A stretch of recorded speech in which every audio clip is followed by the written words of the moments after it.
This guy steps out of the shower and freezes. His shadow is gone. At first he thinks he's just imagining things, but no matter where he looks, it's nowhere to be found. He searches everywhere, and still nothing. Then suddenly, he comes face to face with it. His shadow is just standing there, separate from him. For a second, he's completely freaked out. Is it alive? Is it dangerous? Is it about to kill him? But then he gets an idea. What if he can control it? So he hesitates for a moment and tells it to raise its hand. And it does. Instantly. Yeah. Something is seriously off. Lately, strange things have been happening to Jiang Yu. First, his eyes start hurting, and he begins seeing health bars above people's heads. Then it gets worse. He starts having these visions of the city in ruins, filled with monsters slaughtering each other, only for everything to snap back to normal like nothing happened. And as if that wasn't enough, he discovers a mysterious tattoo on his chest, radiating some kind of dark power. And now, he's got a living shadow that obeys his every command. This makes our boy excited, and he starts giving him more orders. My man literally makes his own shadow dance. After a bit, his head starts to hurt, and he starts to wonder where the shadow even came from. A strange glowing orb appears out of his chest tattoo and turns into a screen. The screen shows him the stats and attributes of his shadow. He only has a single ability called Shadow Devouring. He taps on the plus icon and it shows him more details about the shadow. In short, his shadow is an exact replica of himself, including his memories. The shadow will obey his commands, but it can't think for itself. Zhang tries passing his hand through the shadow and realizes that it doesn't have a physical body. He asks the shadow if it has all of his memories, and the shadow nods. Our boy immediately jumps to his table and takes out his math homework. He asks the shadow if it can help him with the homework. Jiang is a bit surprised to see that the shadow can actually hold the pen. This makes him question if he truly doesn't have a physical body. Since the shadow cannot think for itself, it fails to do the math homework and drops the pen. Zhang gets mad and tells him that he could do this homework in 2 minutes. He wonders if the test is too difficult for him. Instead of asking it to solve the questions, he asks the shadow to write the lesson from memory. This time the shadow gets to work and starts writing. Our boy thinks to himself that he doesn't even need to be a superhuman anymore since his shadow can basically cheat on tests. He might as well sell all of his books. Jiang can definitely see insane potential in him. He takes a look at the attribute panel again to find something else. He clicks on the plus icon below his shadow technique, and it reveals that he can absorb shadow points from all darkness. This will increase his strength and can also be used on dead objects. Jiang wonders how this thing actually works, since he doesn't know if he has to physically make contact with the darkness or the object. He starts looking around and notices the shadow in the corner of his room. He tries absorbing the shadow, but nothing happens. This makes him annoyed since the ability doesn't even have a manual or guide for beginners. Suddenly a notification pops up that informs him that his eyes have undergone an unknown transformation. This grants him a new ability called Shadow Pupil, and he can activate this to see the dark side of the world. Jiang wonders if this is the same place he saw earlier. He decides to take it step by step and not rush things. As he is thinking about his new powers, he turns to his shadow and asks him to stop cheating. Instead, he orders the shadow to do some push-ups. The shadow gets up and starts disappearing into the ground. Jiang panics as he wonders where his shadow went. After a few moments, the shadow appears out of the ground again and stands in front of him. Jiang asks him where he is, and the shadow tells him that he is on the dark side. When he asks the shadow what he is doing, he reveals that he is exercising just as he ordered him to. Jiang wonders if it is more beneficial to practice on the dark side. He dismisses the shadow and gives him permission to go back. After the shadow leaves, he sits back on the table and prepares to do some serious work. The next morning, we see him sleeping on his desk, dreaming about food. He suddenly wakes up and feels his back hurting because he slept on his stomach. At the same time, someone knocks on the door.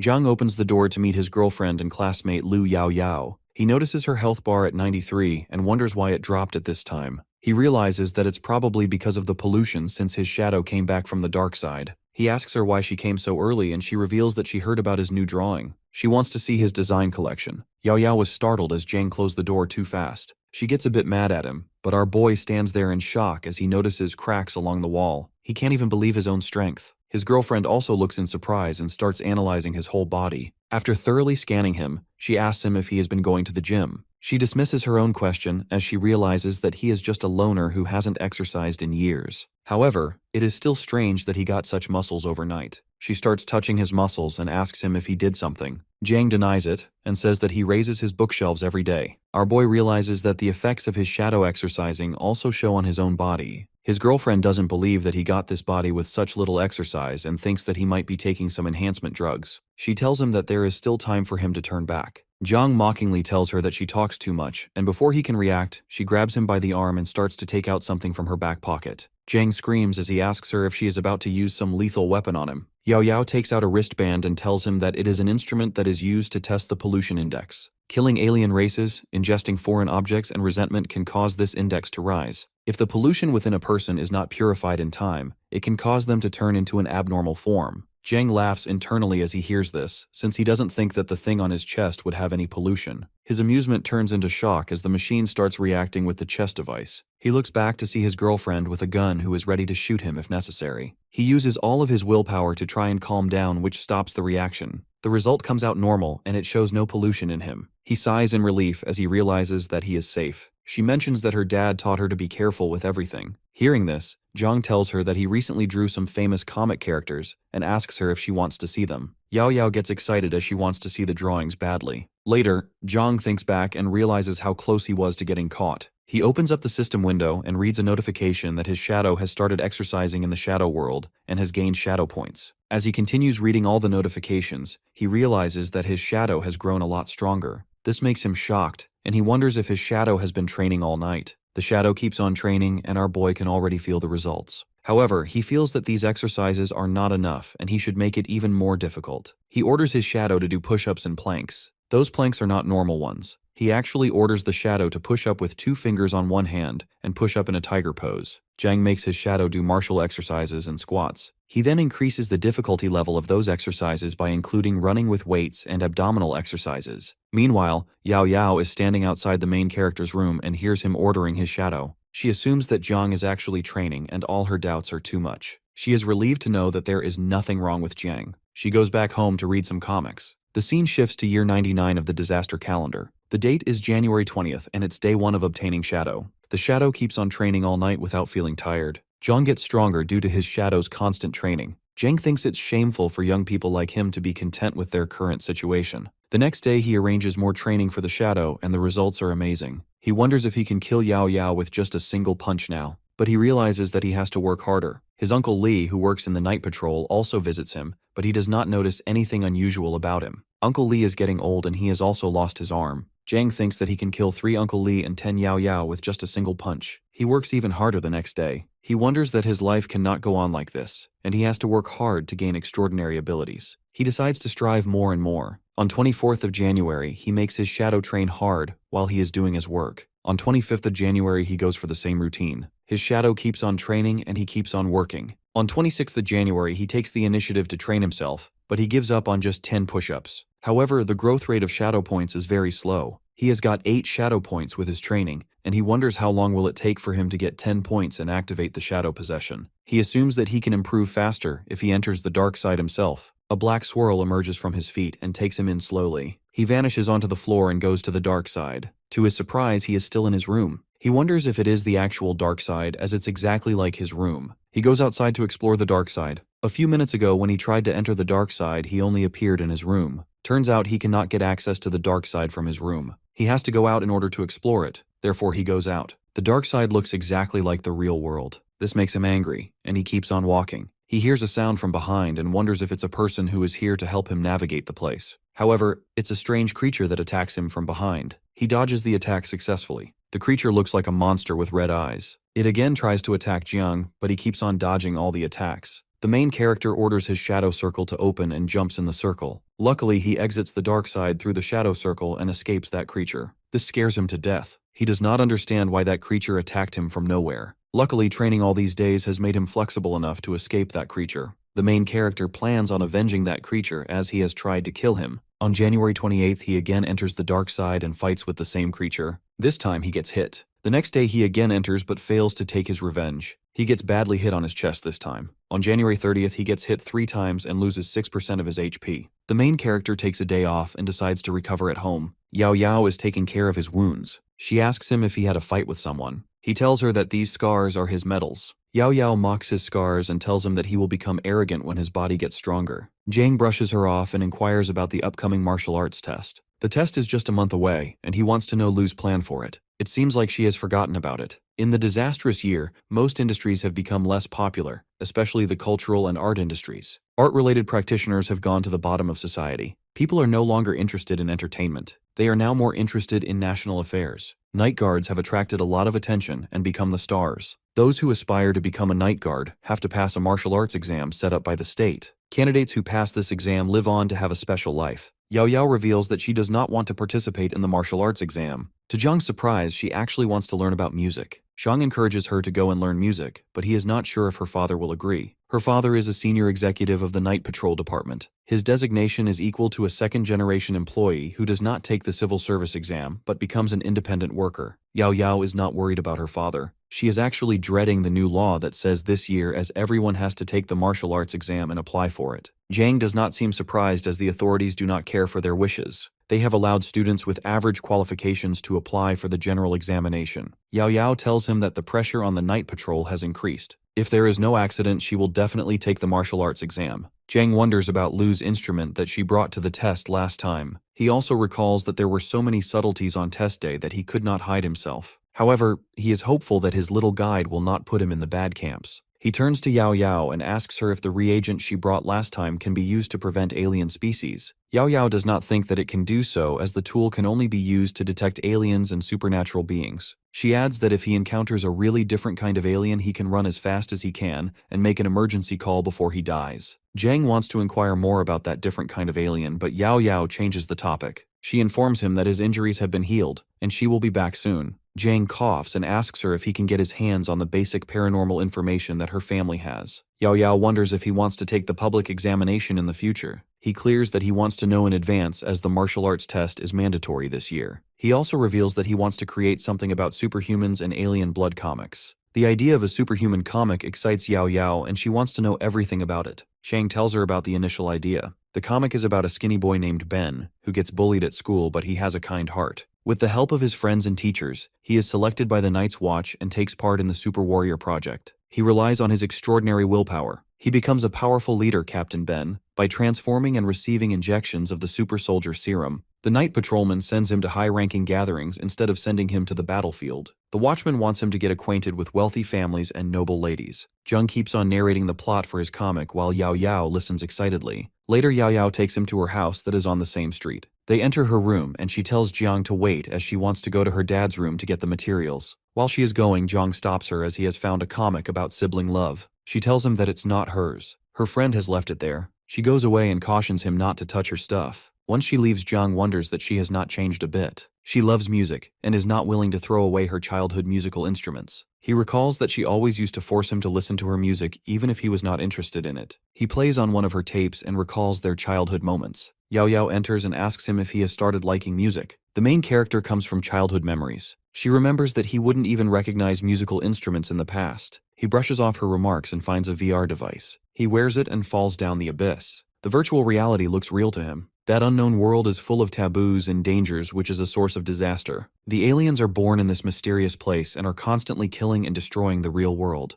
Zhang wonders if these species are the ones he saw in the hospital. Between the real world and the abyss, there is a shadow that is called the dark side of the world. The dark side is actually a part of the real world. Before the cracks opened in the abyss, the alien species had infiltrated the world through the shadow layer. The Night Guardians control their entry and exits, but there is still someone who has slipped through the net. Every 2 months, the shadow layer is reset to reproduce what they are currently seeing. At that time, the number of alien species increases greatly, and it becomes necessary to eliminate them in time. Considering the fact that Shadow Class would greatly weaken the combat effectiveness of humans, it is not recommended for people above the 4th level to go there. The visible range of the shadow layer is 3 to 5 meters, and the visible range increases with the improvement of strength. The shadow layer is really polluted, and humans can turn into a strange entity if they stay there for too long. However, Jiang wonders why Chia Yingyang did not feel any discomfort when he entered. The main character witnesses many alien creatures through the VR device and gets anxious. He now understands that in order to deal with the alien species, one must control a force that is sufficient to rival them. One has to be extraordinary if one wants to fight them. He now sees a figure and wonders if he is the extraordinary one. He does not really know if he can become like him if he passes the martial arts exam.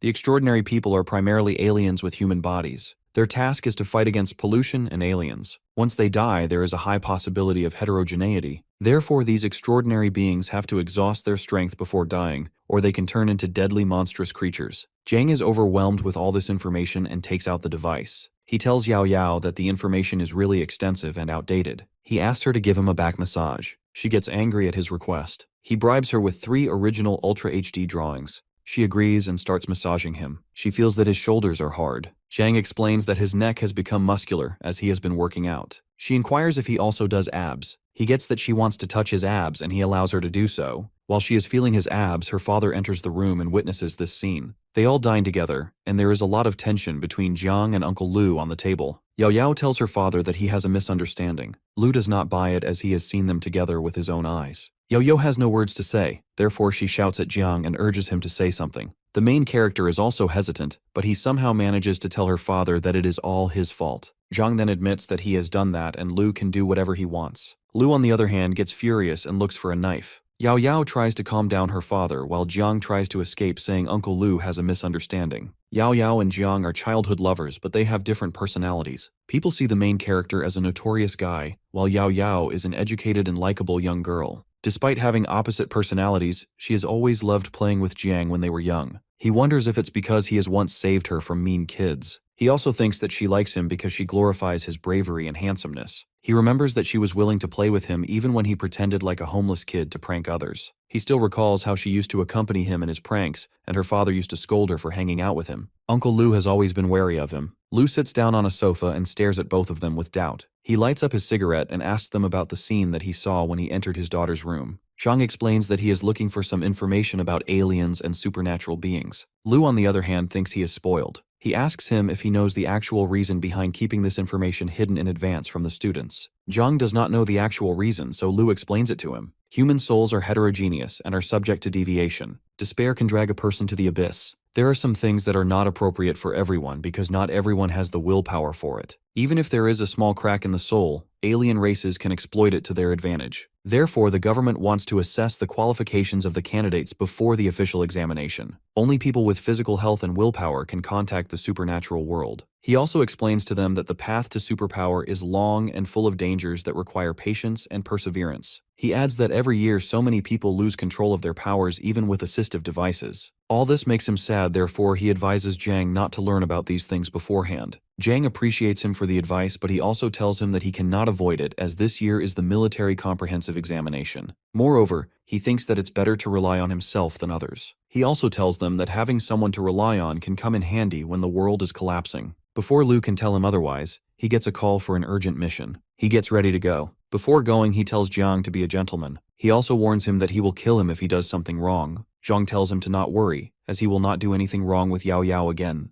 Yao Yao is not happy with his statement because she thinks they have never done anything wrong in the first place. The scene shifts to a busy day. People are out on the streets for their daily chores. Jiang has also come out of his house and is standing in front of a screen. The screen displays members of the Sunset Watch who have the responsibility for guarding the Sea of Clouds. The main character seems a bit disappointed with the amount of information he has received on the supernatural. While doing his groceries, he thinks to himself that he will not be able to access the information again as Uncle Lu will keep it hidden. Meanwhile, he gets a call from Yao Yao who tells him to bring milk and eggs. Jiang replies in a teasing tone that she should clearly state if she needs pads. He grabs her pads and goes out. While going back home, he is thinking about his upcoming test and the effects of his shadow's training. The shadow exercises are effective, but it would not be enough alone. Therefore, he decides to add some other practical exercises as well. He has frequently seen advertisements about fighting against the aliens. In addition, this year the number of students will be higher in the martial arts exam. He looks up at the dark sky and gets a feeling that something really bad is going to happen in this world soon. He realizes that it's better to not think about this yet and focus on evolving by fighting with the alien races. He looks around to confirm that no one is watching him. Once confirmed, he enters the dark side. As soon as he enters, he realizes that someone with 14% HP is marching towards him. When he comes near the main character, he recognizes him. He is a young boy who lives on the same street as Jiang.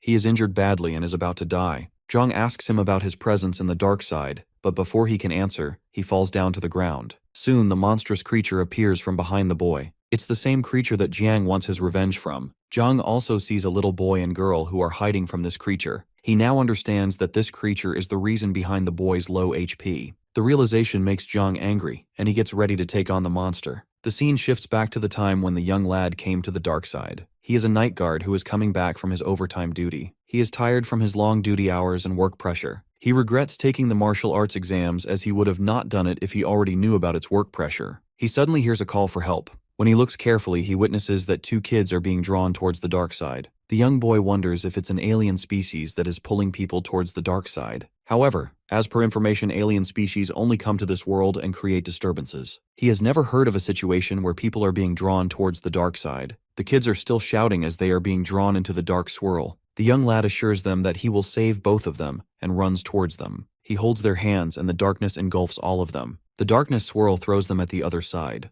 The kids cannot understand where they are and they start crying. The young boy finally realizes that he is on the dark side while he is off duty. He does not even have his weapons or the pollution control equipment with him. He is sure that he is going to get killed today. Before he could do anything, he encounters a monstrous alien. The kids get scared and he attacks the creature. Surprisingly, it disappears, but the young boy realizes that there is no way he can go back. He looks around and gets that the place has a lot of alien species. Those aliens can attack them anytime. The boy has worked so long as a government employee that he has almost forgotten all the fighting skills he learned during the martial arts exam. Worst of all, he is with 2 little kids in this dark world who are dependent on him for their survival. Both of them are crying. The boy can only send the distress signals through his wristband and wait for help. He sends the signal and removes his band. The band can help those 2 kids fight the pollution temporarily. He thinks there is no point in keeping the band with himself, therefore he gives it to the little kids. The little boy asks him if they will survive and he answers that they will surely survive. He advises him to hide somewhere safe as he has to fight the creature first. The young boy recalls that he passed the military strength exam at 18 years old. He passed it and entered the Great Powers Department at the university. He also remembers that he worked hard on his foundations during his first year of university. He wanted to become a fighter one day. The boy still recalls the day he defeated an unclassified alien during his second year at the university. But he soon realizes that hard work has no value over natural talents in the world of superpowers. The young boy did not believe in fate. He worked hard, but in the end, he could not push his limits. He had no choice but to leave the military forces department and become a regular employee of the Night's Watch. The boy comes out of his thoughts and realizes that the monster is approaching him. It is a 4-dimensional, mid-range, and first-class half-animal monster. The monster attacks him, but he is able to counterattack it. The attack feels a bit familiar to the boy. However, just then, the monster catches him off guard and attacks him. The boy could have avoided the attack, but his body would not keep up with his brain. The monster attacks again. The boy dodges the attack and tries to run away. His body becomes heavy, as if countless needles are piercing his body. Therefore, he must finish the creature before the pollution can kill him. He prepares to hit the monster and uses his shadow power of blindness to attack. The creature falls down as a result of the young boy's attack. However, the boy starts to bleed as the pollution is getting worse. Every time he uses his superpowers, the pollution also increases. People like him who have weak willpower and low qualifications cannot use supernatural powers multiple times. Luckily, the boy has only used his ability a few times since becoming a civilian. The monster is ready to attack him, and he is resolved to fight till the end. The monster attacks him with full force and he falls down to the ground. He coughs blood and is surprised at how quickly his opponent has gotten used to his strengths. The monster, however, is an average class species, and any university student from the martial arts department could have easily killed it. He wonders if his lack of talent is the reason behind his struggle against this creature. He realizes that he cannot win against it, but as a night patrol, he has resolved that he will not give up till the end. The only thing he can do is to buy time and wait for support to arrive. While he is looking at the scared kid, the monster hits him. He falls down to the ground again, and this time he feels like he is going to die. He recalls that he witnessed the death of his close relative at the age of 15. They all died at the hands of the alien species. That's the reason he has chosen to join the military forces at the age of 18. He also recalls that at the age of 20, he had to leave the combat department after he finished his second year. Later, he joined the night police as a trainee at the age of 21 and became a regular employee. It's now been 4 years since he joined the night police. Despite challenges, he regards his life as ordinary in this world. Human beings and alien species have been fighting for 4 years, but everything has not been as peaceful during these years as it is advertised. They have always wanted to escape reality, but no one can deny it when they encounter the dark clouds. The young boy thinks that death is the normal state of affairs for people with superpowers. But he is not going to give up yet as he has to protect the kids. He takes a blue pill and stands up with a new surge of power. He gets ready for a second round with the alien. The young boy takes the lead and starts attacking the monster continuously. The alien monster cannot defend his back-to-back attacks. The boy is still hopeful that he will finish the alien if he holds on a little longer. But in the end, the pollution gets onto him, and the alien attacks him. He cannot withstand that attack and drops down to the ground. His head starts bleeding and he can see his end. He realizes that he cannot end the creature just because of his abilities. He feels helpless as he could not even win with the help of pills. He can see that his normal and boring life is going to end. Just before he gives up, he hears Jiang's voice. He wonders if he is a night's watchman, but his voice is too young, he does not seem like a watchman. He is surprised at the presence of a normal human being on the dark side, as it's highly unlikely. Jiang approaches him and holds his shoulders. He tells him to lie down for a while and leave the rest to him. The young boy is still thinking about Jiang's presence on the dark side. No one can enter the dark side as it's strictly controlled by the inspection department. He wonders if Jiang is the mystery man who is living on the dark side. Meanwhile, the alien attacks Jiang and he slides away. The boy realizes that he is so weak. The alien monster tries to attack the boy, but Jiang attacks it first. His attacks bring down the alien's HP from 24 to 23. He warns it that it should not attack the boy as its opponent is Jiang. He gets ready to attack with a glass bottle in his hand. He breaks the glass bottle and uses it to scare the alien. He has already fought it before, so he knows the way it fights. The alien is seriously injured and its speed and strength are much weaker now. Jiang fully understands that, and is ready to show that the preference is all his. The alien gets angry and tries to attack Jiang again. However, Jiang dodges the attack successfully. The young boy cannot figure out if Jiang is weak or not. However, he surely knows that even if he does not have special techniques, he can exceptionally suppress his opponents. Jiang, on the other hand, is adamant about taking his revenge on that creature. He gathers all his power and attacks its waist. The alien attacks in response and throws him away. He realizes that attacking its waist puts it in defensive mode. He sees that the monster is running towards him. He questions himself about what he should do as he will die after 2 more hits. He would have left the dark side and come back later if he were alone. But he cannot leave as he has to save the kids and the boy. He then notices that the alien's HP has dropped to 20%. He thinks to himself that at this HP he should not be afraid of it, and should be tougher enough to kill it today. The boy advises him to attack its right rib as it is seriously injured.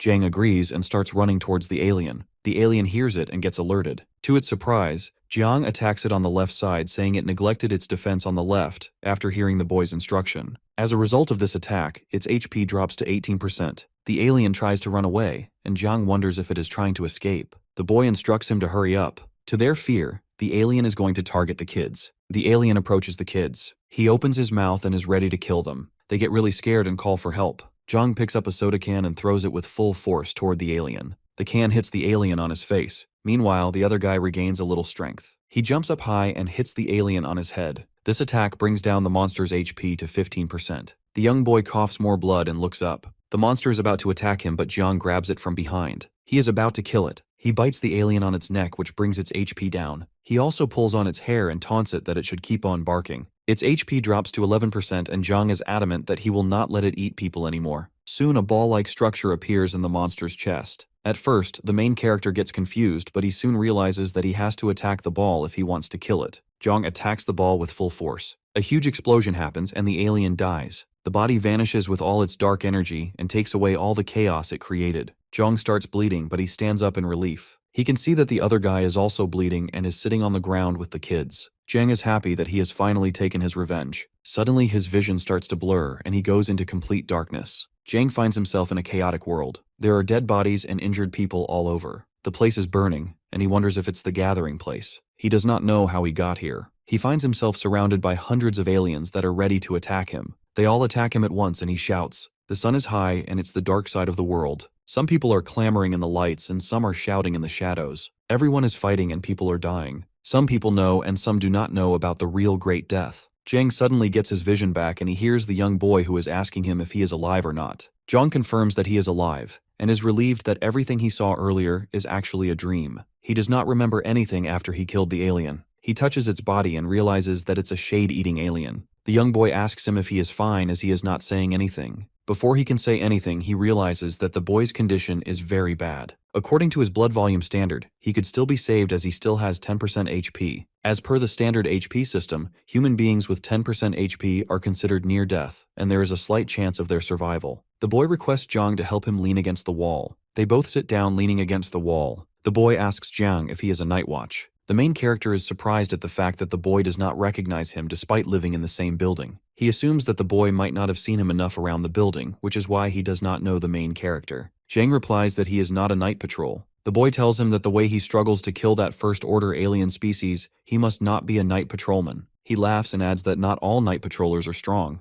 Jiang wonders if that guy does not know how to say thank you as he has just saved his life. The boy then smiles and tells the main character that he did great. He again mocks Jiang by telling him that he never saw someone use a bottle of soy sauce to get rid of an alien. He keeps on joking while coughing in between. Jiang wonders how he can be in such a good mood after sustaining all the injuries. He also wonders if all night guards are always in such a good mood. The guy asks Jiang about his age and university. He tells him that he studies at North Metro Academy and has just started his sophomore year. He lies to the boy as he does not want to share his personal information with other people. Turns out the other guy also studies in the same university, so he asks for Jiang's department. Jiang seems confused, so the guy plans to not ask him any more questions. But moments later tells Jiang that he assumes he should be in the martial arts department, as anyone from liberal arts cannot deal with the first-level monster. He keeps on talking and asks Jiang for a cigarette. Jiang does not have it, so he offers biscuits. The guy takes it and tells Jiang that he is stingy. The main character tells him that he had plenty of them, but they broke down during the fight and are scattered all over the place. He offers to give some of them to the guy if he still wants them. The guy refuses to eat them from the floor. A few minutes later, he asks Jiang if it is his first time fighting an alien on his own. Qin tells him that he is right. The guy reveals that he sometimes envies the martial arts department, examination, and even the combat department, as they are very lucky. He himself is unlucky as he has poor qualifications and weak willpower. He considers himself hopeless, as he cannot increase his power even after taking Yuan Wang, a pill that can increase combat effectiveness. Jiang tells him that it's better to stop talking and save some energy, as he has to wait for the rescue team to arrive. The guy tells him that he just wants someone he can talk to. He goes on to say that the willpower of civilians like him is so low. No matter how strong they are, their hearts are weak. They cannot resist the pollution for long. Jiang asks him if he has regrets about taking the martial arts track. The guy clenches his fist and reveals that he badly regrets it. He is a clerical worker who can fish around work and talks to girls when he has nothing to do. He also gives training to new night patrolmen, and that is it. He thinks he got into a whirlpool and now he has no way out. He coughs again and Jiang tells him to be easy on himself. This way he will not be able to survive. The guy tells him that he had sent the rescue signal a long time ago and the rescue team should have been there by now. He is also worried about the kids who are now lying down on the ground. Jiang stands up, but the guy warns him that there are other alien species that can attack him. He also mentions that the main character will not be able to dodge them with his skills all the time. He asks him to sit down and talk to him until the rescue team arrives. Jiang thinks to himself that this guy is good at torturing people instead of the aliens. Jiang stays and listens as the man talks about his past, telling stories about how brave and fearless he was. The man smiles and tells Jiang that if he ever goes back to university, he should send his apologies to the head of the Supernatural Technologies Department. He wants to apologize for not meeting his expectations since he wasn't able to kill even a first-class monster. The guy also asks him to thank Deputy Director Huang from the Academy of Supernatural Literature for her guidance. He admits that her advice to not act arrogant in class is really embarrassing, as she always talks about passing the torch and the survival of the human race. Jiang jokingly asks him to wait till he gets a notebook or come back later to explain everything himself. The man sighs, saying he has kept all these thoughts inside for a long time and just wants someone to talk to. He mentions that it would be nice to visit Northern Watch Academy again. Then he asks if Jiang has more of those cookies left. He seems to like them a lot. Jiang tells him that his taste is weird enough, and besides, he can't find spicy stick-flavored cookies anywhere in the world. The guy simply smiles and tells him to forget it. Suddenly, the energy in the air thickens, and the man says that the night patrol has arrived. Jiang is relieved because now they can help this man. He picks up his package and prepares to leave when the man asks if he wants to go with him. Jiang declines, saying he'll get there on his own. The man smiles and wishes him a safe journey. Jiang thanks him and starts walking away, but just as he is about to leave, he looks back to see the night patrol officers approaching him. The officers report that they have found a night patrol member and 2 children.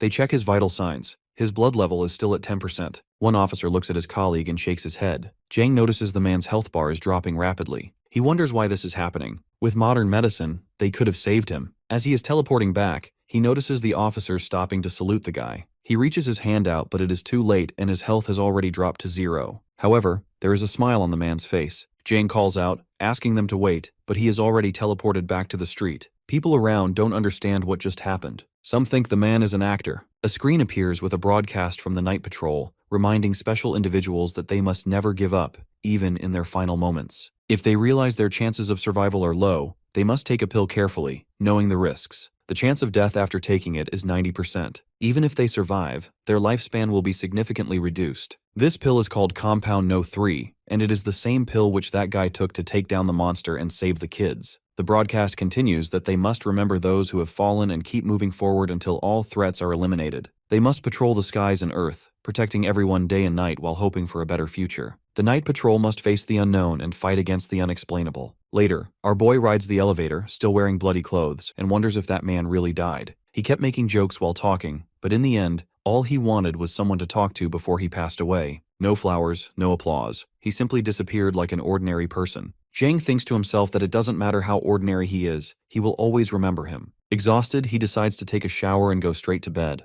In the mirror, he sees that his health bar is at 55%, but he can barely stand. This makes him a bit surprised since he thought that he was at 20% healthy. He remembers that the man was at 10%, but he was still acting like nothing happened. It seems that training the body alone isn't enough. Willpower is just as important. Suddenly, a loud voice interrupts his thoughts. His girlfriend, lounging on the sofa, asks him about the eggs. The phone isn't working and she can't find anyone, so she questions if he brought the eggs that she asked for. Jang turns away to hide his bloody clothes and mentions that New Year is coming. Due to this, stores have long lines where people wait for hours. Then, he asks how she got into his house. She tells him that he orders takeout every day, so Uncle Lee asked her to take care of him. He was the one who gave her the key. She notices his bloody clothes and asks what happened. Was he in a fight? Jang insists it's late and tells her to go home before Uncle Lee gets the wrong idea again. But she grabs his arm and makes him turn around. He tries to brush her off, saying he's just hungry and wants to make instant noodles. Through the holes in his clothes, she sees his wounds and gasps. She asks him how he got hurt so badly. Jang becomes nervous and awkwardly says he forgot to buy eggs. He explains that on his way home he saw a robbery, so he stepped in and fought the guy. He mentions that he beat the guy pretty badly, so she doesn't need to feel sorry for him. Later, when the police arrived, they found the attacker in such a terrible state that he was barely recognizable as human. His girlfriend doesn't seem to buy it, so he demonstrates his insane reaction speed and does some shadow boxing in front of her. He continues yapping and says that he beat the guy so badly that even his own mother won't recognize him. As he is talking, Yao Yao gently touches the marks on his face. He loses his mind as he realizes that there is no way she would believe anything he just said. Yao Yao asks if it hurts, but Jang only sighs and says he wants to sleep. She insists they should tell Uncle Lee everything since he was fighting with people in the middle of the night. Jang quickly makes excuses, claiming it wasn't a fight and he was just acting righteously. But she isn't convinced. Too exhausted to keep going, Jang sinks to the floor, admitting he is too weak to move. Yao Yao frowns, saying he needs to go to the hospital, but he waves her off. He assures her he has everything he needs at home, and even claims his medicine is better than anything a hospital can offer. She raises an eyebrow at him and asks if he just wants her to apply medicine for him. With a smirk, he calls her Dr. Lu and asks her to patch him up. The moment she starts, he screams in pain, begging her to give him medicine instead of wrapping him up like a mummy. Annoyed, she smacks his shoulder and asks if he plans on doing this again. He quickly promises it won't happen again, but refuses to swear on it. Yao Yao clenches her fist, threatening him, but Jiang nervously laughs and mutters that fighting is simply human nature. He tells her that if it's a big deal for her, he will simply look and not go in. Hearing this, she prepares to punch him and asks him what he just said. He repeats himself, promising to stay out of trouble and simply watch from the sidelines next time. With that, Yao Yao turns to leave. As she walks away, Jiang calls after her, suggesting she stay the night since he has a big bed. She sticks her tongue out at him and slams the door behind her. Lying down, he tries to rest, but he can't stop thinking about the man he met in the shadow world. The guy asked him to pass on his message to guard the Northern Watch Academy. After a bit of silence, Jiang gets up in shock as he realizes that he didn't even ask the man for his name. At that moment, the system notifies him about the creature he killed in the shadow world. It belongs to the ghost species and is at the first level. The creature is from the lower abyss, deeply connected to shadows and darkness. The system warns that anyone marked by this being will be vulnerable to hidden attacks. Jiang managed to kill the creature with an arm fracture. Jiang receives shadow points for the kill. He wonders if his kills will be recorded somewhere, or if he needs to absorb the shadows through his Shadow Devour skill in order for them to be recorded. He suddenly notices the system window for his new skill. The system explains that his new skill, Shadow Assault, is an invisible attack that enemies can't detect, with the first hit dealing devastating damage. Curious, Jiang stands in the middle of the room and speaks the skill's name aloud, but nothing happens. He frowns, wondering if the system is bugged or if he simply needs a target. Either way, he decides to test it later. Opening his stats window, he reads through his information. His name is Jiang, his attribute is Shadow, and he has accumulated 14 Shadow points. He has now become Rogue, a class that specializes in striking from the shadows. His abilities include Shadow Devour, Shadow Eyes, and Shadow Form. Jiang reads the description for all this stuff and wonders how the system even managed to create these game lines. Just then, the system informs him that his shadow has undergone a transformation. Now, he can fully control it and even merge with it to create a special form. Jiang narrows his eyes and wonders if this is a new skill again. The system confirms that the shadow form is now available to him. By training in this state, he can become stronger. His aura will blend into the darkness, making him nearly invisible. While he can use shadow form outside the shadow realm, it will drain his shadow points. This form doesn't have any fatal body parts, which means that even if he gets beheaded, he won't die, and it will only take out a huge portion of his health. Jiang is stunned after reading all this. That last ability sounds like a miracle, but then he spots a catch. If he gets beheaded, instead of dying, his health will drop down to 1%. So in other words, bro just got scammed. He screams as he thinks that it is better to just die on the spot than have a delayed death. Still, it's a useful skill, and he decides to try it out. Summoning his shadow, Jiang raises a finger. Instantly, the shadow beneath him mimics the movement perfectly. Jiang's hand touches the shadow, and it immediately spreads over his body, completely absorbing him. As he examines his new form, he wonders if this is really his body. It feels unfamiliar yet fascinating. Letting out a sigh, he suddenly takes off, dashing across the room in an instant.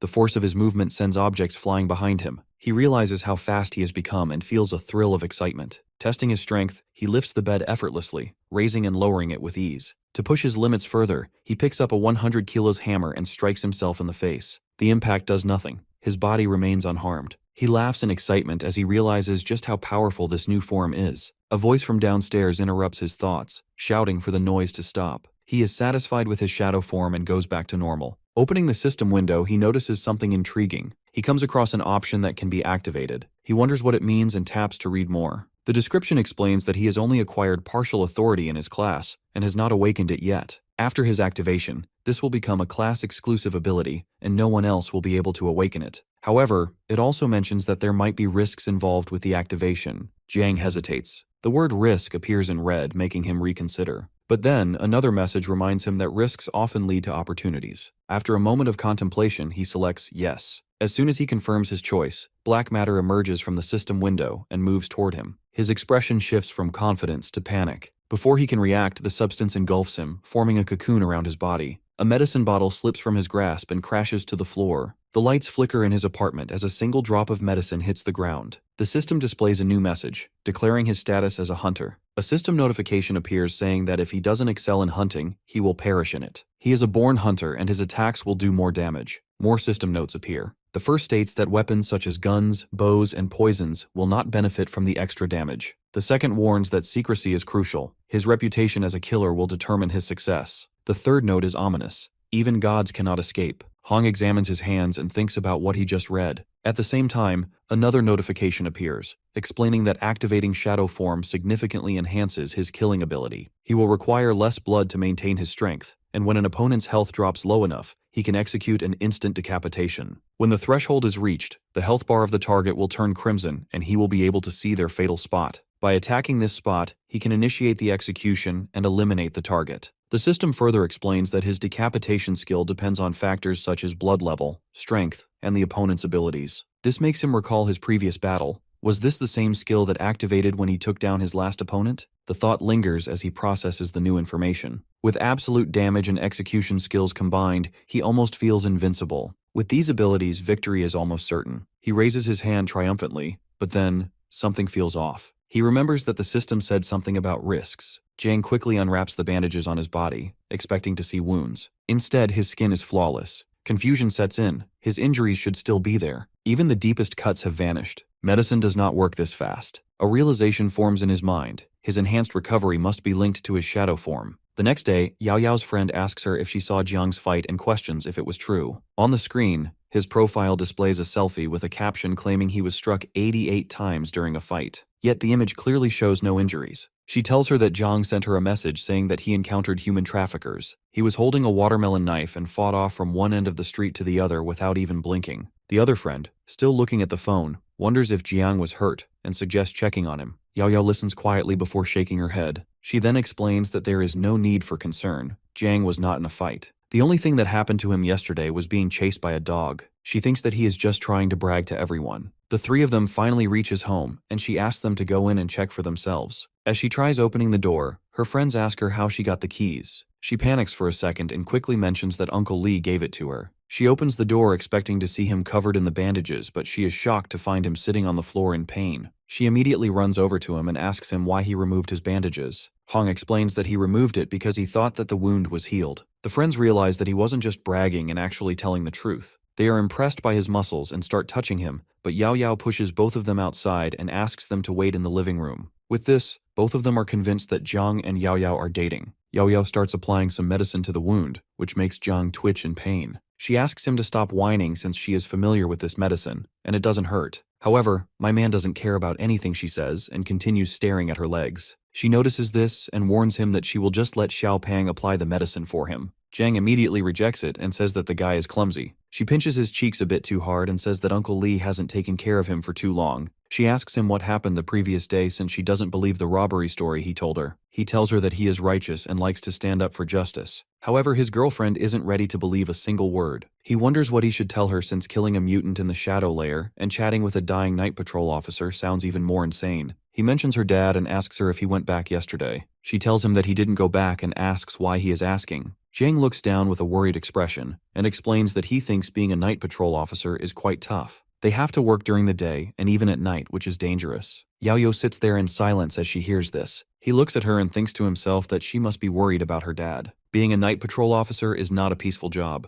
Uncle Li lost an arm in the profession, and the guy he met in the shadow layer died at the age of 20. Even someone as strong as her dad has suffered serious injuries, which means that he can't make any further progress in this lifetime. Yao Yao looks at him and asks if he is going to join the night patrol after clearing the martial arts exam. He thinks for a moment and reveals that he isn't sure. He then jokingly asks her if there will be any beautiful girls on the night patrol, which makes her annoyed. Meanwhile, the two friends try to listen into their conversation from the outside. The two of them wonder what is going on inside. The two of them finally walk in. Zhang asks them how they got here, and they tell him that they wanted to know what was going on with him. They tell them not to worry and ask them to sit down. As they both sit down, Zhang starts yapping again and tells them a made-up story. His girlfriend thinks that he is just trying to show off again. She tells him that she is going to the supermarket and asks him if she should throw away his clothes since they are torn away. Without even looking at her, he tells her to throw them away and continues with his story. However, he suddenly realizes something and leaps towards Yao Yao. He frantically tells her to wait and mentions that he has something else in his clothes. In an anticlimactic manner, a bag of sanitary pads falls out of his shirt. Yao Yao looks at it with a confused expression and asks him why he brought it here. Jiang nervously scratches his head and tells her that he bought it from the supermarket yesterday since she told him that her stomach hurt. Meanwhile, one of the friends takes a picture of this moment to share with her entire class. Jiang hands over the bag to her and asks her if she needs anything else. She furiously throws the bag back at him and says that she doesn't need anything. He acts confused and asks her why she is getting angry all of a sudden. The two friends think of this as a usual couple fight and decide to leave. After everyone leaves, Zhang is free to test out his skills. He commands his shadow to merge with him and prepares to start a fun exercise. Zhang gets enveloped by a dark substance, and he travels to the shadow realm using his shadow. Despite the place being filled with pollution, he feels remarkably comfortable. It is the same feeling as a person who has been living in a polluted industrial environment for a long time,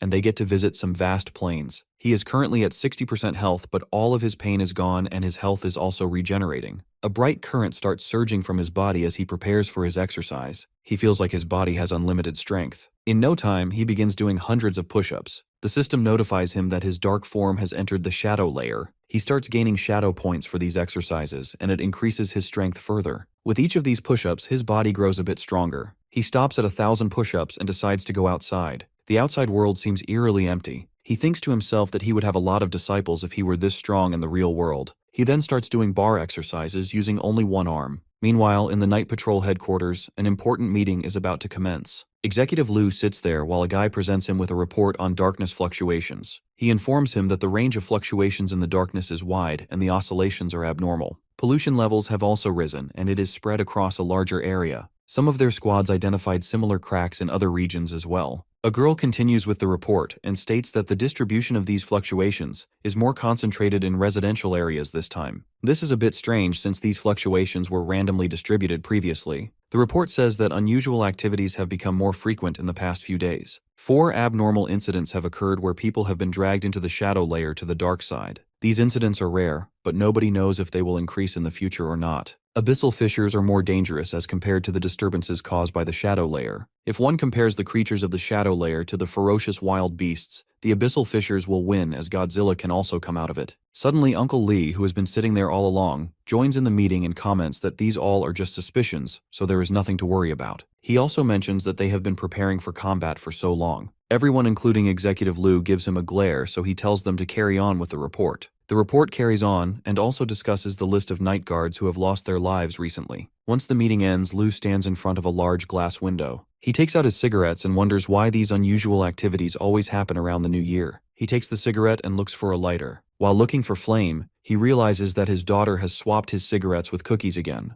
Meanwhile, Someone throws a pack of cigarettes towards him that he blocks with his hand. It's Lee who tells Lu that he should not always have a stern face. He also offers him a cigarette, but Lu refuses, saying he does not want lung cancer. Lee mocks him, saying that he is afraid, but the executive tells speak up if he has stayed late just because he wanted to ask something. Lee informs him that another notice has been issued from above. Lu inquires about the nature of the notice with a tense face. After hearing about the notification, Lu seems really tense. He asks Lee if it has been confirmed. Lee tells him that he should have received it on his computer too. He turns on his computer. Lee asks him if he has already decided which direction his daughter would go. He asks if she will specialize in extraordinary supernatural sciences or humanities. Lu replies that he has not decided yet. He plans on waiting till the abilities test. The emergency notification says that candidates with 2nd grade or higher in the exceptional supernatural abilities category, except for exceptional circumstances, must take the abilities test and select specialized exceptional abilities. The executive asks Lee about Jiang's future plans. He adds that he does not think Jiang is an honest person. He wonders what he will choose among different categories of supernatural studies. Lai replies that he will not take any of them. The executive is surprised and asks if he plans on making him specialize in studying extraordinary human sciences.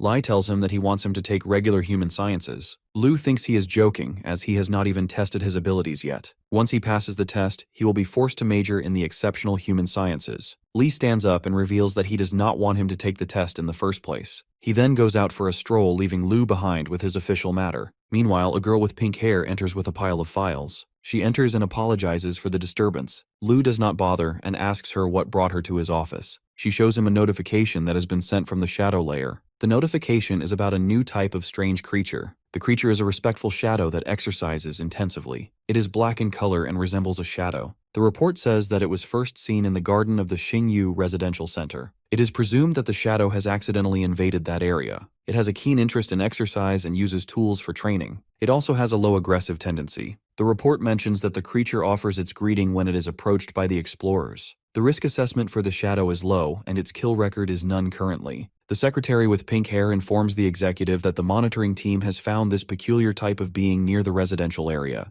There are no records about it in the database, so she wants to ask for the executive's opinion. Lu has not seen such a creature before. The scene changes to the shadow layer where Jiang is filming a spider. He tells everyone that the spider has more protein when compared with the same amount of rice. He goes on to say that the spider meat is tender and delicious. Anyone can easily grill its surface using heat. After taking one bite, one will feel that it does not taste like beef or lamb, but it tastes like spider meat. He then posts the video. He regrets that he did not know people were interested in snapshots from the shadow layer's scenery. Now he knows it and thinks it won't be long until he becomes famous on the internet. After posting his video, he comes to know that a lot of people are already creating content about exceptional abilities. It feels strange to him as he was not allowed to post such content online. Just then he receives a notification that he has to go hunting, otherwise he will die. John gets frightened and bashes the notification. Meanwhile, he comes to know that his remaining lifespan is only 100 hours. He gets anxious as his life has only 100 hours left. Jiang does not even know why the system is even giving him this notification. He remembers that opening the class abilities carries certain risks. This can be a risk of opening the assassin. He soon composes himself and looks for a way out of this difficult situation.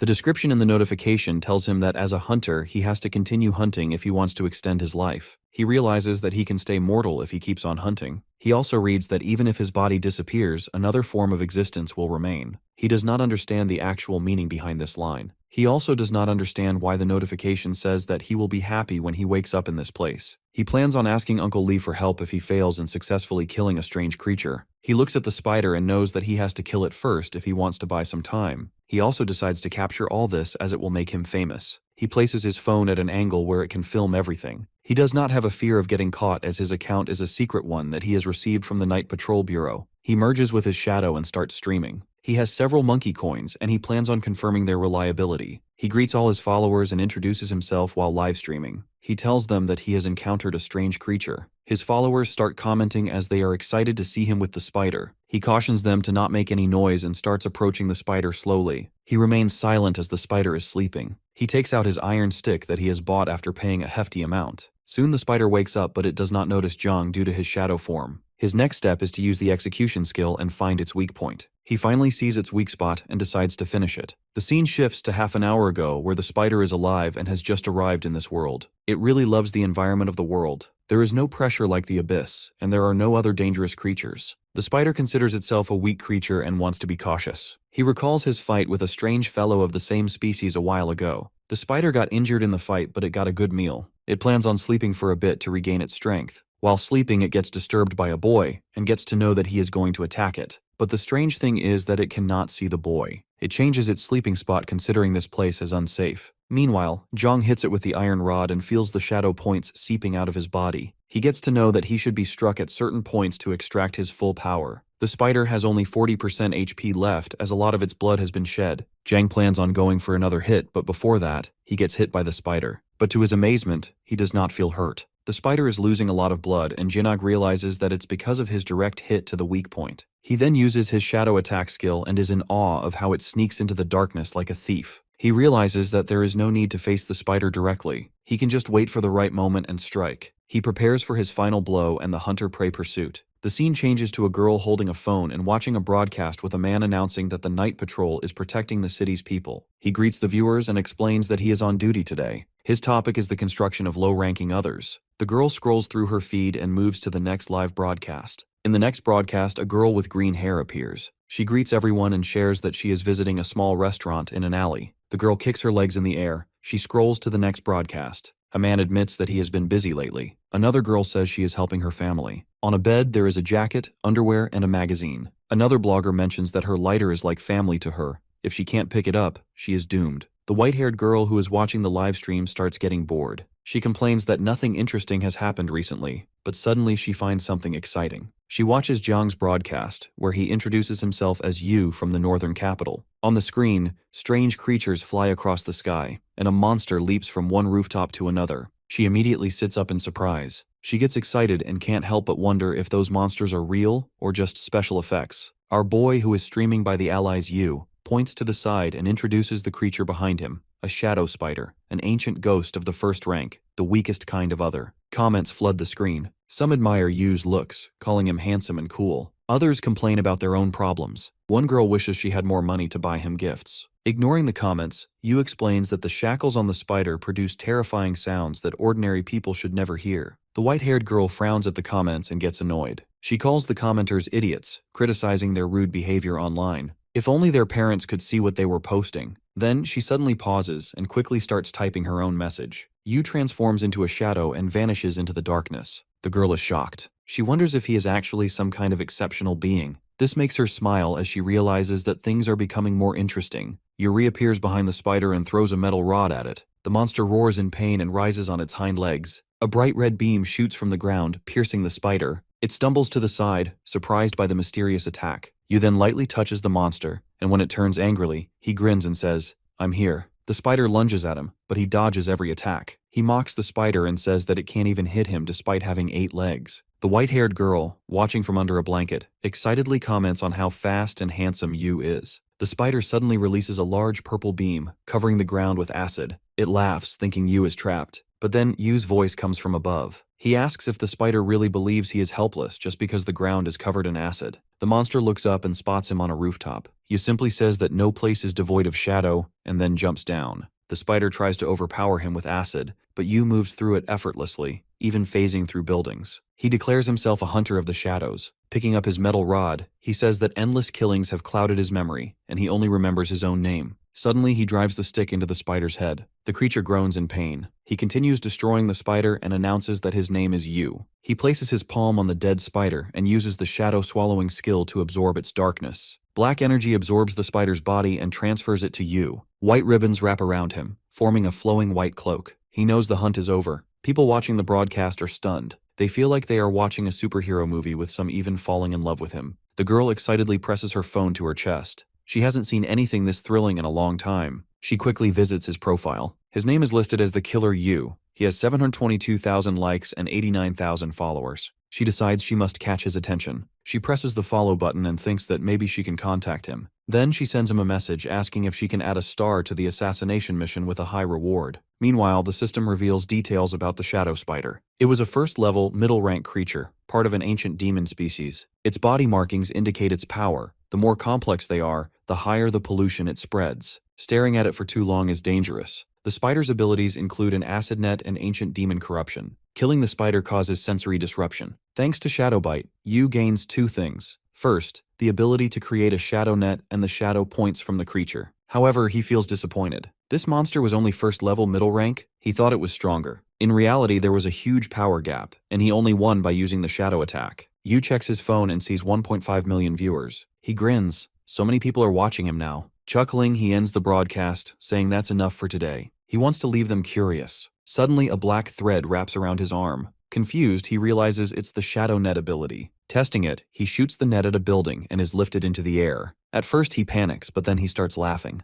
Bro literally turned into Spider-Man, but his excitement is short-lived. He crashes into a wall and falls, landing on a street lamp. Groaning, he realizes that he needs to practice this more. An information window appears in front of him. It states that his lifespan has increased by only 3 days, bringing his total to 7. He frowns. This is less than he expected. Even though he has 7 days left, finding other creatures isn't easy, and he needs more backup. Suddenly, another system message appears. It is reminder number 3, which states that a hunter must hide in the shadows. The more he hides, the higher his reputation. The system informs him that he will unlock new hunter powers due to the increase in his reputation. Now he can mark his target, making it easier to find weak points. The system explains that he can mark enemies based on their fear and other negative emotions. However, the duration of a mark is only 1 second. As his reputation grows, this time will increase. Each mark costs energy and exposes his location, so he must use it carefully. Additionally, when hunting a marked target, he gains extra agility and strength. If he successfully hunts them, one of his attributes or abilities will improve. Unlike marking, hunting doesn't drain energy, but since the hunting time is tied to the mark's duration, he must kill his target quickly during the hunting time to enhance his negative reputation or status. After reading the message, he rubs the back of his head, trying to make sense of it. He wonders if the authority is now unblocked and when the person became famous. Looking at the number of viewers, he speculates that the sudden attention might be due to a live broadcast. If that is the case, he decides to hunt others, gain more subscribers, and discover new abilities. With this approach, he believes both his strength and skills will improve. Determined to push himself further, he resolves to try harder today. Suddenly, he notices a red mark and starts wondering what it could be. As he looks around, he spots a massive purple monster with spikes along its back standing behind one of the buildings. Overcome with excitement, he lets out a joyful exclamation, realizing that he has found it. Without hesitation, he jumps off the lantern and lands on the ground, beginning the hunt. His grin widens, taking on a slightly unhinged expression. The scene changes to an apartment building where our boy receives a strong hit to the face. The force of the blow makes him jump up, grab his cheek, and cry out in pain. The attack comes from Yao Yao, who stands over him, demanding an explanation about what is going on and whom he has been fighting this time. Without waiting for his response, she takes out a disinfectant and applies cotton wool to his wound. He tries to calm her down, insisting that he is going to become a hero and that she wouldn't understand. Hearing this, she asks him if he knows any hero who is covered in injuries every single day. She tells him that he is just trying to show off without having any real skills. Without giving him a chance to argue, she stuffs cotton into his nose, warning that he shouldn't get involved in such things unless he has the right skills. He clenches his teeth in frustration but then turns away, confidently stating that he can heal his wounds in seconds using his shadow form. He clarified that he hadn't activated it just so she would have the chance to help him. Her expression shifts to curiosity as she asks him what he means by that. Trying to change the subject, he grabs a water bottle and suggests they watch a movie instead. She casually replies that there isn't much interesting to watch. As she picks up her phone and scrolls through some movie titles, she mentions that a certain YouTuber has recently gained a lot of attention. Her face turns red with embarrassment as she brings up the topic. Noticing her reaction, he asks her about the YouTuber. Without answering directly, she holds up her phone and urges him to look at the screen.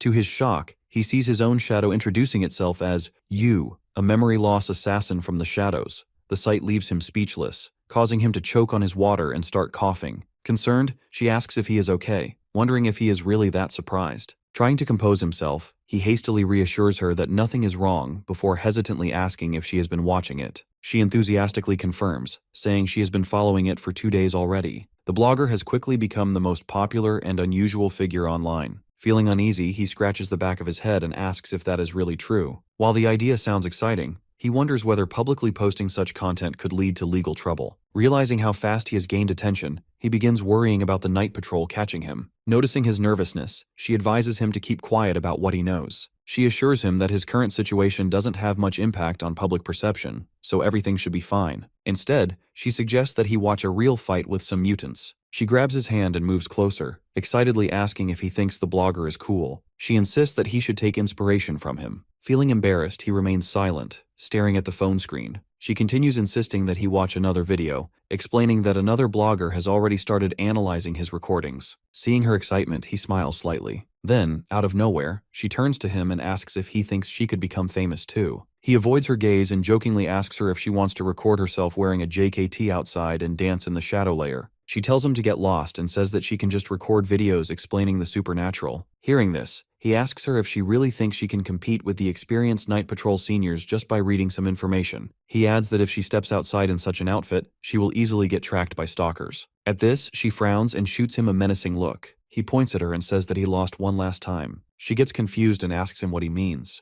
Before he can respond, she suddenly appears behind him, pressing a gun against his back. Sternly, she asks if he has been injured while stalking someone. Startled, he raises his hands in surrender and desperately insists that he is only joking. Unconvinced, she pushes him with the muzzle of the gun and angrily demands how she is supposed to know if he is telling the truth. He tries to defuse the situation, addressing her as an officer and pleading for a break. However, she firmly refuses, ordering him to get up and prepare food. Exhausted, he collapses onto the sofa and opens his personal messages. Finally, she is gone. Just as he relaxes, something catches his attention. He notices a flood of new messages from people asking who he is and why his videos are being posted. Some question if he is connected to the Night Patrol or if everything is staged. Others want to know if there are more pictures or if the footage is edited. Amidst all these messages, he notices some people mentioning him and saying that a guy named Real Deal has just exposed him. This makes him curious, and he goes over to his channel. He clicks on the link and suddenly sees an old man broadcasting on his channel. He greets everyone and says that they are not exploring shops today, but are instead dealing with a scammer.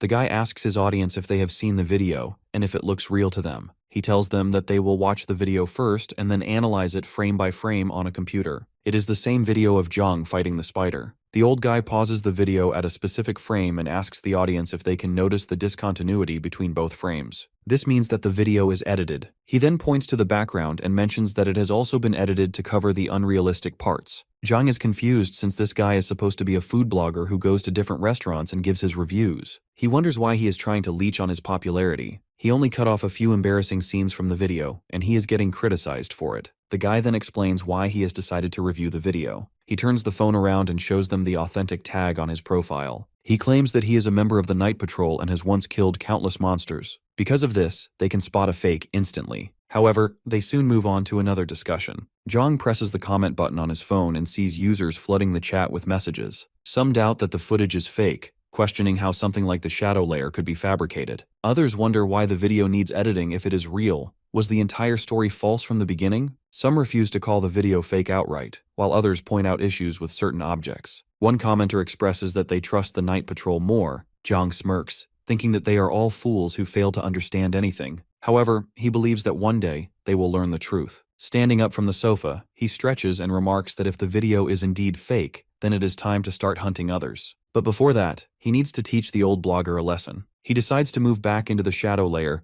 and thinks of all the titles he can add to his new video. After getting transported to the shadow realm, he takes out a mini camera and attaches it to his jacket. He notes that the number of creatures seems lower than the previous day. The shadow layer, it seems, resets itself from time to time. Suddenly, something catches his attention, and he asks himself what is happening. He senses a level 6 creature who wants to ambush other mutants. Gripping the club in his hands, he grins and prepares to see what someone of the 6th rank is capable of. The hunt has begun. Taking a step to the side, he stands at the edge of a rooftop but suddenly stops. Letting out a small sigh, he trembles slightly before deciding to descend the stairs, reminding himself to stay calm and avoid any sudden movements. A powerful killer like him is not meant to rush. He is a special kind of hunter. As he climbs down the stairs, the creature he spotted earlier emerges from the walls, letting out a loud roar. He pauses and puts a mark on the target, causing a magic circle to appear in front of the creature. The monster immediately becomes wary. Observing this, he feels that everything is going according to plan. The marked target is supposed to experience a deep, inexplicable fear. He notices that the monster bears a striking resemblance to another creature he has encountered before, one with deadly blades. He wonders if it has evolved. He then says that it doesn't matter since the same kind of transformation has happened to him as well. Without hesitation, he uses the 6th staff technique, wielding his blade before striking the monster directly in the stomach. The creature's blood level drops to 45%, which immediately puts him on alert. Taking a step back, he leaps high into the air and initiates the hunt. The system promptly reports that the Mark and Hunt ability has been activated, temporarily increasing his strength and agility. Its duration is 1 second, and if he kills the target within this period, he will gain additional rewards. He swings his weapon at the monster once again, but it dodges the attack and he ends up hitting the building behind it. A bright light illuminates the surroundings. He looks back in surprise to see the monster completely unharmed. Shocked, he pushes off the building's wall and continues his pursuit. Finally, he lands directly in front of the creature, which lets out an eerie screech and flails its appendages in different directions in an attempt to intimidate him. He hesitates for a moment before the monster suddenly opens its mouth and lets out a weird sound.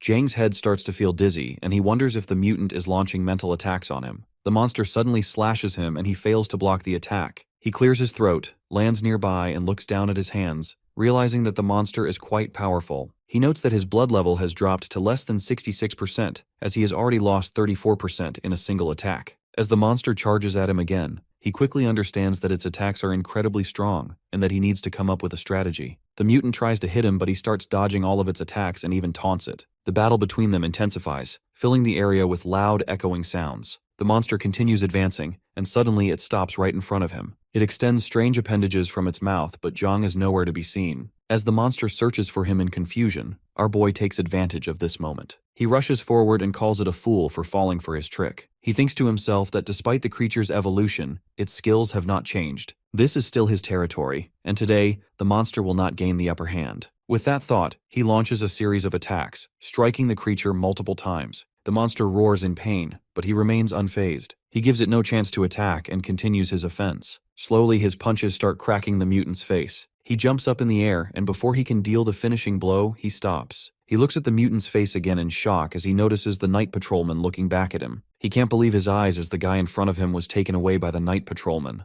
Zhang wonders why he has turned into this form. The monster lets out a deafening growl, breaking him from his daze. Feeling uneasy, he quickly steps back. Without hesitation, the creature turns and flees in the opposite direction. Zhang instinctively yells for it to stop and immediately gives chase, insisting that he only wants to talk. After running for some time, he eventually slows down, gasping for breath. His mind races as he tries to understand what just happened. The system's voice echoes in his head, informing him that he has successfully located his prey. Still standing, he reads another system notification stating that his hunt was nearly successful, but that his prey disappeared at the last moment, resulting in a failed attempt. The system warns him that repeated failures will weaken him and shorten his lifespan. Deep inside, he knows that only through constant hunting will he grow stronger. This is the only way he will gain authority and power over death itself. Yet, in that moment, he finds himself questioning the meaning of life. He wonders whether it is all about hunting or if there is something more. He remains silent as the system repeats its message, warning him about the inevitability of death and how he must always be prepared for it. The constant reminders begin to frustrate him. He punches the system interface in anger, demanding that it stop.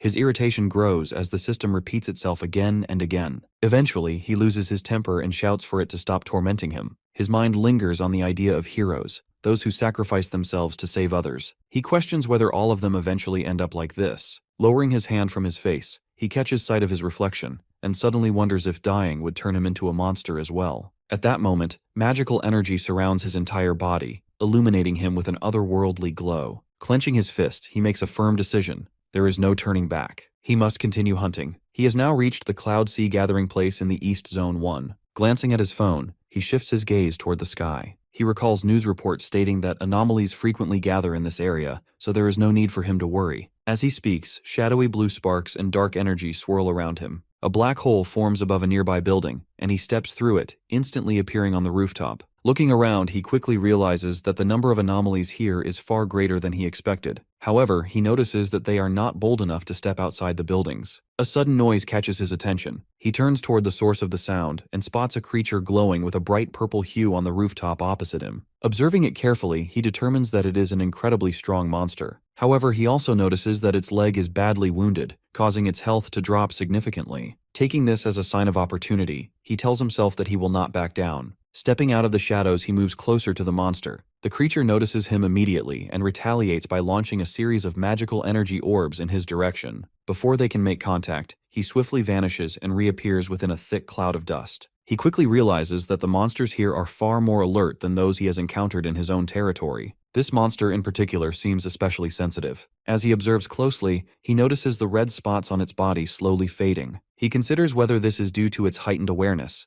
but then he dismisses the thought. Instead, he tells himself that he needs to find a way to keep the creature distracted. As the monster shifts its position, he senses an opening. Deciding that it is the right time to act, he focuses his gaze and activates his ability, marking the monster as his target. A glowing magic circle appears around his eye as he watches the creature with growing intensity. Meanwhile, back at her home, Yao Yao prepares food while keeping her back turned to the doorway. As the door opens, she thinks that it's Jiang, so without even looking back, she tells him that he is late and asks him where he was. When she looks back, she is surprised to see her dad and Uncle Lee in the house. Yao Yao is startled to see her uncle and father standing behind her. Her uncle gives her a sharp look and asks if she is cooking for Jiang again. Her father responds, saying that it seems like he has been raising his daughter for someone else's family. Yao Yao grins and dismisses his words as nonsense. She asks why they are back so early. He explains that work at the office is finished, so they decide to leave. Since they rarely get to eat together, they are thinking of going to a restaurant for a nice meal. Yao Yao tells them that there's no need for that because she's almost done cooking. Her father scratches his head in confusion, and her uncle suggests that they go to a restaurant another day and sit together for this meal instead. Then he turns to her and asks about Jiang. She replies that she doesn't know and says that he may have gone out to play. Just as her uncle is complaining about how outrageous it is for him to have fun while leaving Yao Yao behind, my man suddenly bursts through the door. He shouts that he's starving and can't wait to eat. Quickly taking off his sneakers, he asks from the entrance what Yao Yao has cooked today, commenting that the smell is incredible. In a cheerful mood, he announces that he bought her favorite candy, but he was bitten by a big dog while buying it. Uncle Lee grabs his head in frustration, and the room falls silent as everyone stares at Jiang. He freezes when he realizes that the whole family is home. He puts the lollipop back into his pocket and makes an excuse, saying that he got chased by a dog on his way here, so he is a bit disoriented. Uncle Lee raises a hand and says that since it's rare for them all to have time together, there's no need to ruin the mood. He invites everyone to sit at the table. As Jiang sits down with him, he pats him on the shoulder and reminds him that it's okay to fight since he is still young. As Uncle Lu pours a drink into a glass, he casually remarks that he sees nothing wrong with a young man showing off in front of the girl he likes. Then, he brings up something he saw earlier and says that he saw him walking with a girl. As he asks him for her name, Yao Yao quickly replies that she is Yu Zhou'er.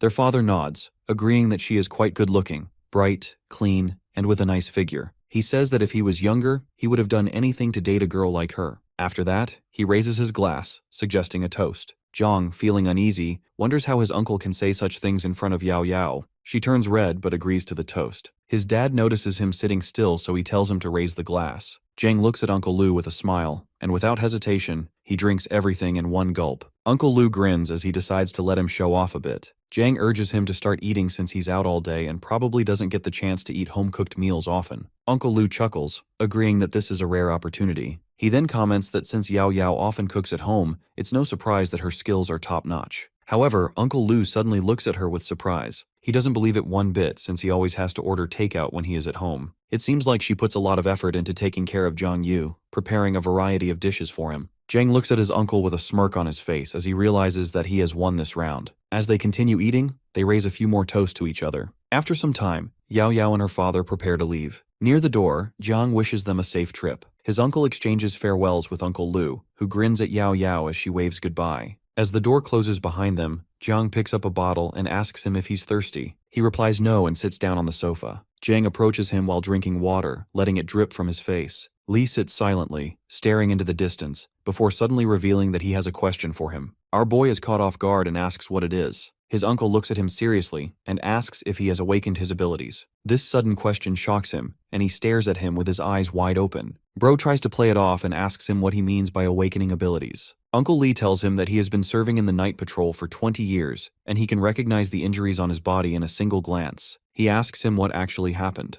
Jiang sits back down and tells him that it happened half a month ago. His uncle then asks him how he awakened the powers. Jiang turns to Li with a smile and asks if he is being interrogated. Li, holding a cigarette in his hand, reassures Jiang not to worry and just talk. Jiang appears thoughtful and admits that he doesn't fully understand the situation since they have suddenly woken up. Li then questions whether the event has occurred on its own. He mentions that such incidents are extremely rare, happening only about once a year. Jiang stretches out his hand and says that it might all be thanks to his talent. However, Li frowns and gives him a menacing look, making Jiang feel uneasy. Li mentions that there will be a test this year, and everyone is required to pass the martial arts exam. Zhang acknowledges this and assures him that both he and Yao Yao are already aware of it. Li seems surprised and asks if Yao Yao knows about it as well. He then speaks about how, in recent years, the night patrol unit has been under immense pressure, with the number of casualties continuously rising. He offers Zhang a backdoor by telling him not to participate in the martial examination and to take the college entrance exam instead. Hearing this, Zhang asks him what he means by backdoor. He doesn't understand how his uncle can casually say something like this. Lai explains that Zhang will have the choice to enroll in one of several universities. He suggests that if he likes comics, he can join the art department or another suitable field without any problem. Zhang has never realized that his uncle is so influential. Stepping closer, he hesitantly asks if, instead of enrolling, he can simply take the certificate. Li suddenly slaps Zhang and shouts in disbelief. He declares that Zhang will attend the Winter Academy since the environment there is ideal. He assures Zhang that once he completes his studies, he will arrange a stable job for him, allowing him to live a happy life with Yao Yao. Zhang holds his head in frustration, questioning why things have to be this way. He tells him that he still wants to try to become an extraordinary. This only makes Li angrier as he shouts that Zhang has to obey him. Lai calms down for a moment and stands in front of him in silence. Zhang still refuses to listen and tells him that if he tries to offer him a backdoor, he will report him to the Night Patrol Bureau. Lai makes a confused expression as he tries to comprehend what he just said.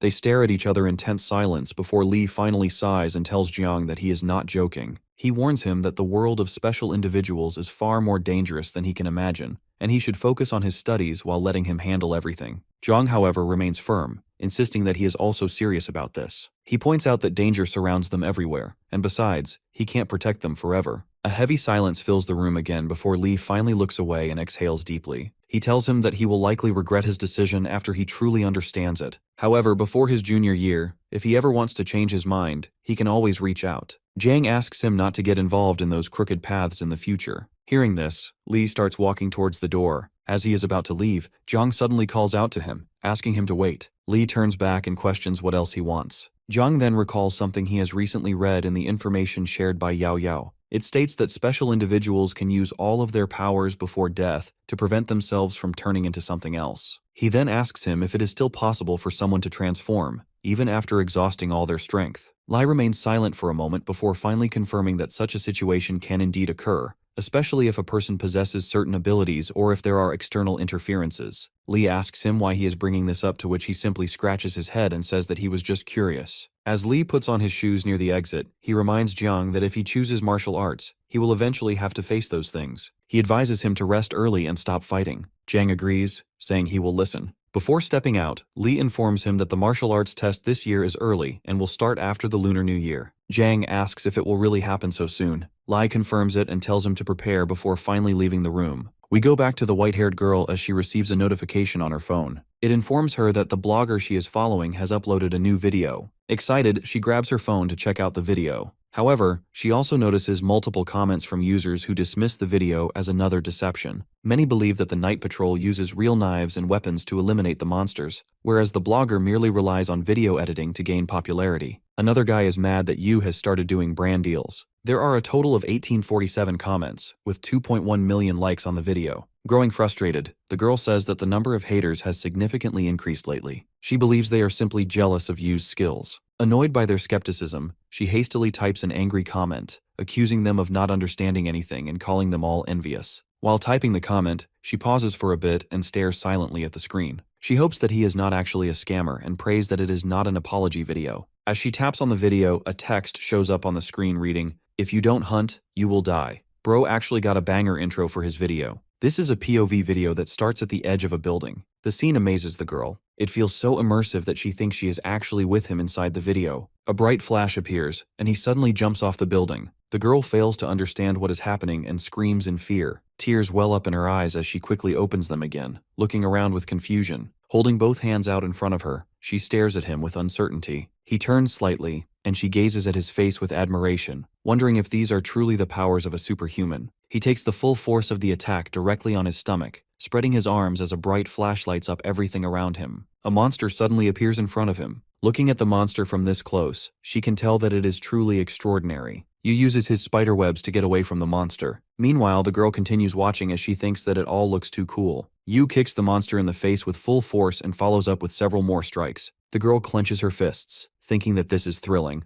She wonders if she is witnessing a true battle between extraordinary abilities and alien species. Everything about it feels real, and she is certain that such events cannot be faked. Our boy jumps from the rooftop directly toward the monster, locking eyes with it. In that instant, he realizes that he truly is a fighter from the northern capital. A loud crash follows and the monster is completely destroyed. The green liquid left behind drips from Yu's hands. He stops beside the defeated creature and uses his Shadow Devour skill. The girl stands silently behind him, watching everything unfold. She wonders if he has really absorbed another being, and wonders if his spiderweb ability came from absorbing the spider he previously fought. She questions if he will gain new abilities from this. Back at home, Jung throws his clothes into the laundry basket and stands in front of a mirror. Looking at the wound on his face, he mutters that the pain is quite intense. He wraps a bandage around his torso and admits to himself that the alien species in this area are very strong. If they had not been injured, he might not have survived. Suddenly, his phone vibrates with a notification. He turns to look and sees another video from the blogger Didao, who tried exposing him earlier. The man greets his viewers and announces that today's video will once again feature Yu. He claims that this time, everything looked extremely realistic, but he was still able to identify his modifications. As he plays the video, he points out that the monster is seriously injured and explains that in this state, they become incredibly weak. This means that anyone with energy could have defeated the monster. He questions why Yu would go after such an easy target if he is truly extraordinary. Zhang watches the screen in silence before deciding to close the video and turn off his phone. He finds that guy annoying and repulsive. Lying back on the couch, he thinks about his current strength and realizes that it is still not enough to deal with first-grade alien species. His eyes suddenly open with determination as he decides to become stronger, so strong that no one will ever dare to doubt him again. Clenching his hand into a fist, he prepares himself for what lies ahead. The system displays his current characteristics, indicating that his shadow points remains at full capacity with 32 out of 32 points. He also has new abilities such as Shadow Weave, which he got from the spider, and Shadow Claw, which he got from the last monster he killed. The system rating shows that he looks strong but is actually weak. This makes him mad, and he says that it is the system's abilities that are weak. He claims that he is now 100 times stronger than his girlfriend and can even take 50 of his uncles. Despite this, he knows it is not enough. He has gained some new skills in his previous battles. Jing thought that shadow points were like experience points, but they are more similar to energy points. All of his abilities consume shadow points based on their level. Moreover, his shadow form also consumes shadow points based on his environment. If he uses that ability in the shadow world, it won't consume any points, however it will consume a small amount of points if he uses it in the real world but at night. If he uses the ability during daylight, it will consume a huge amount of shadow points. He uses the shadow points to recover his body and thinks about the incoming marital exam. He guesses that most of the people giving these tests will be equal to 1 to 3 shadow points of what he possesses. This means that even if he doesn't get stronger, he still has enough strength to defeat them. He knows that his continuous boasting is gaining a lot of attraction, but he doesn't want to stay humble. Instead, he decides to showcase his power in the exam.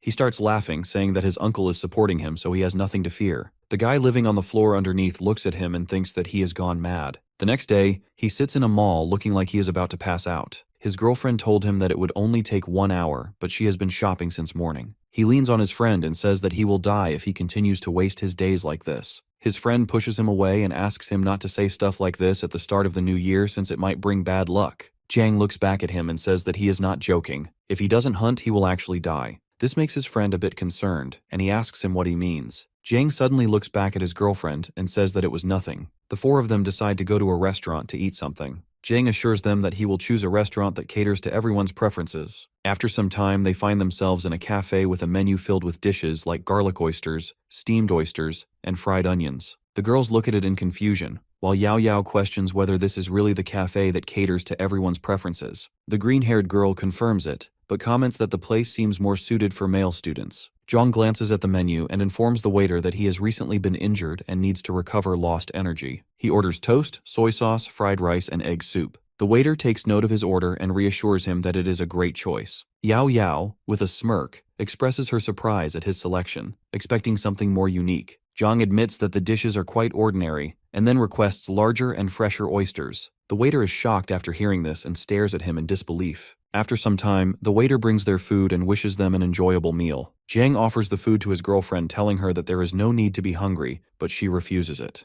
At that moment, a message arrives on her phone, announcing that the martial arts exam has been rescheduled. The test date has been moved up, and the test will gradually begin on the 17th of February. The tests will likely end on the 20th of the same month, and the specialized training camp will open on the 25th of the same month. Her friend reacts with surprise and asks if this is really true since the martial arts exam seems mandatory. The other friend tells them that they will have to take the qualifications test after the end of the year days, which makes it more complicated and annoying. Jung reassures them, casually patting one of them on the shoulder and remarking that their qualifications are not high enough to worry about it. The friend sarcastically thanks him for the comment. He then shares a story from his past, recalling how he was chased by a specter from the alien species when he was just 7 years old. By the time the night patrol arrived and defeated the creature, he had fallen ill and suffered many psychological disturbances as a result. With a grin, Jung confidently declares that he could have easily fought off that member of the alien species if he was in his place. My man turned into Pinocchio. Yao Yao, unimpressed, asks him if he really thinks everyone is stupid like him. She points out that not everyone shares his confidence. Most people adopt the mentality of escape. She says that it is a good thing since the effects of the events caused by the alien species remain engraved in their hearts. All of them fall silent for a few seconds. Their table remains full of uneaten food as Jiang and Yao Yao exchange glances. Eventually, he spreads his arms and tells them that there is no need to be so serious and they should offer a toast. Before he can complete his gesture, a sudden, deafening noise erupts, causing everyone in the cafe to jump from their seats in fear. Turning toward the source of the disturbance, Yao Yao recognizes the sound as a pollution siren. The alarm means that the alien species has invaded the commercial center. Panic spreads quickly, leaving many people frozen in terror. A man shouts for everyone to evacuate, and chaos ensues as the crowd rushes toward the exits. Desperate voices beg those ahead to move faster, while others, overwhelmed with fear, cry out that the danger is already too close. Amidst the panic, only Jiang, Yao Yao, and their friends remain still, watching the unfolding situation. The guy looks at the people in worry as they try to push each other to get out.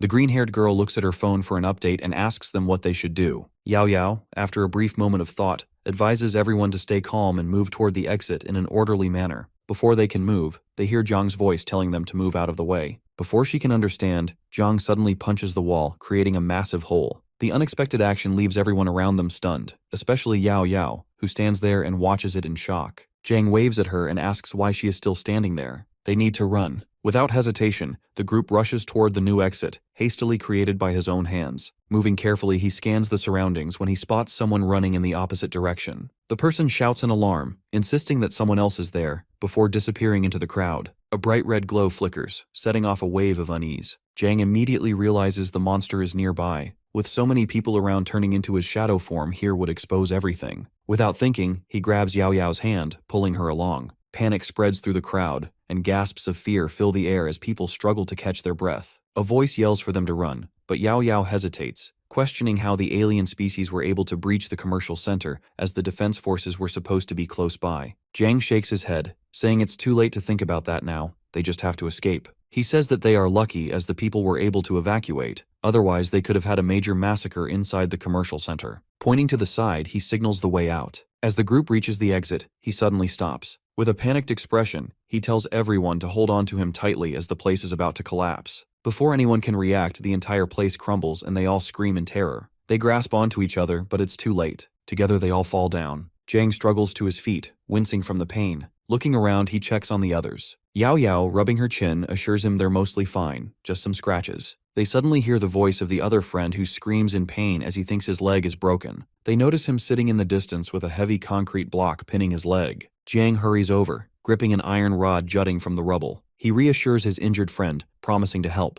With a determined effort, he lifts the slab, freeing the trapped leg. The injured one groans, but the weight is gone. Yao Yao hands him some pills, instructing him to take them as they should ease the pain. He swallows them quickly, still shaken, and glances around in fear. The guy starts sweating and asks them where they are. He feels like he is in a dark place. Yao Yu is surprised hearing this and says that she has never seen such a situation. Kneeling down, Zhang places a palm against the ground. He knows that this is the floor of the commercial center and guesses that they are in the basement. However, his expression suddenly changes. Something feels wrong. As dark energy swirls around his hand, he recognizes something. This sensation, it's too familiar. His breath catches. He thinks to himself, if they have all been pulled into the shadow layer. All around them, voices of distress fill the air. People cry out, some injured, others simply terrified. A small girl clings to her father while crying. The father soothes her, assuring her that the night patrol will come to their rescue. Zhang gets worried looking at all this. He knows that this is bad since too many people are trapped inside the shadow layer.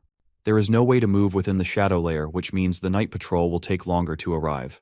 If they stay here for a long time, even if they aren't attacked by the alien species, the pollution here can kill them. He knows that he has to get everyone out of here quickly. Thinking fast, he turns to Yao Yao and asks if she is wearing the watch given to her by her dad. Her eyes widen as she looks at the watch and she tells him that she forgot about it. The entire group gets a new ray of hope and they all start smiling. Pressing a button, she explains that the device can send a distress signal, which will alert the Night Patrol Division. The green-haired girl gets a bit too excited and says that Yao Yao has saved them with her intelligence. Even as the others celebrate, Zhang remains deep in thought. He isn't sure if the signal will speed up the rescue. Still, the watch should fend off the pollution for a while. The alien species may attack them at any moment now, so he can't lower his guard. Just as he prepares to activate his shadow abilities, the floor shakes violently. A new wave of terror surges through everyone as monstrous figures emerge from the darkness. Zhang looks at the creatures as he realizes that they have finally arrived. The shaking gets more tense and his friends start to scream in panic. He, on the other hand, remains calm and stares directly at the aliens with a smirk. After the smoke clears, Yao Yao starts coughing. She calls out for her friends, asking them where they are. The green-haired friend quickly moves to her side, steadying her shoulders, reassuring her that she's here. Through the swirling smoke, the other friend calls out to them and asks them where they are. Yao Yao continues searching for Jiang and calls out his name. Suddenly her friend gasps and points to a huge crack in the ground. Yao Yao's heart pounds as she asks her if he really fell down there. Destruction surrounds them, debris scattered in every direction.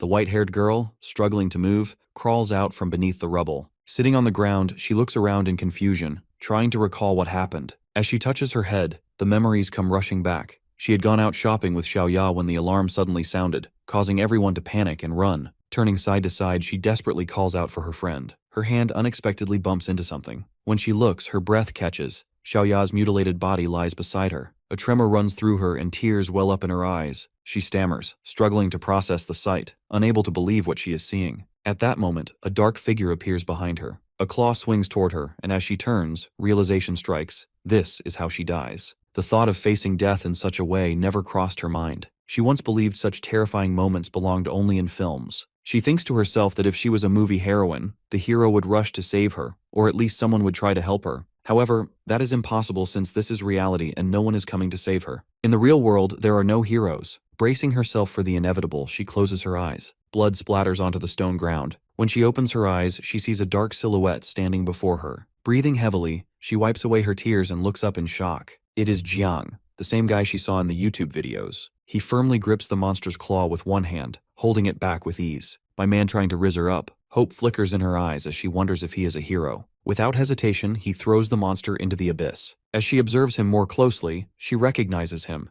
It is really him. A system notification appears, indicating that Shadow Claw, when combined with the assassin's ability, increases attack lethality. Jiang activates the skill and swiftly leaps at the monster. With a powerful strike, he sends it flying, but the creature quickly stabilizes itself, digging its claws into the ground to halt its momentum. It breathes heavily with its eyes locked onto him. The girl, unable to contain her excitement, claps her hands, overcome with enthusiasm. The whole scene feels surreal, as if she is dreaming. She stutters as she mentions that he is the assassin. Zhongyu notices her excitement, and before he can react, she rushes to him, snapping photos and eagerly grabbing his hand. She expresses her admiration, telling him how she has watched all his videos and finds him incredibly impressive. However, he calls her a little girl and tells her that her stockings and dress are all torn apart. Realizing this, she hesitates before stepping back, suddenly self-conscious. She asks if her appearance bothers him. He quickly reassures her that it is nothing, but she playfully insists that if he dislikes it, she can always go home and change into something better. Our boy gets a bit carried away and asks her if the dress will be made of silk. The girl tells him not to focus on the silk as she will also bring him some spicy chicken. Meanwhile, the monster, watching their exchange, grows impatient, letting out a menacing growl. Noticing this, Zhang's expression turns serious. He tells her that they can discuss the details of the dress later. With a sudden shift in demeanor, he leaps forward, declaring that the hunt has begun. The monster, looking around in confusion, struggles to track his movements. Then, without warning, something strikes the back of its head. Zhang lands nearby, gripping a weighted rope he just used to attack. The monster lunges at him, but he swiftly dodges and lands gracefully on the ground. Behind him, the creature lets out a frustrated roar. Assessing the situation,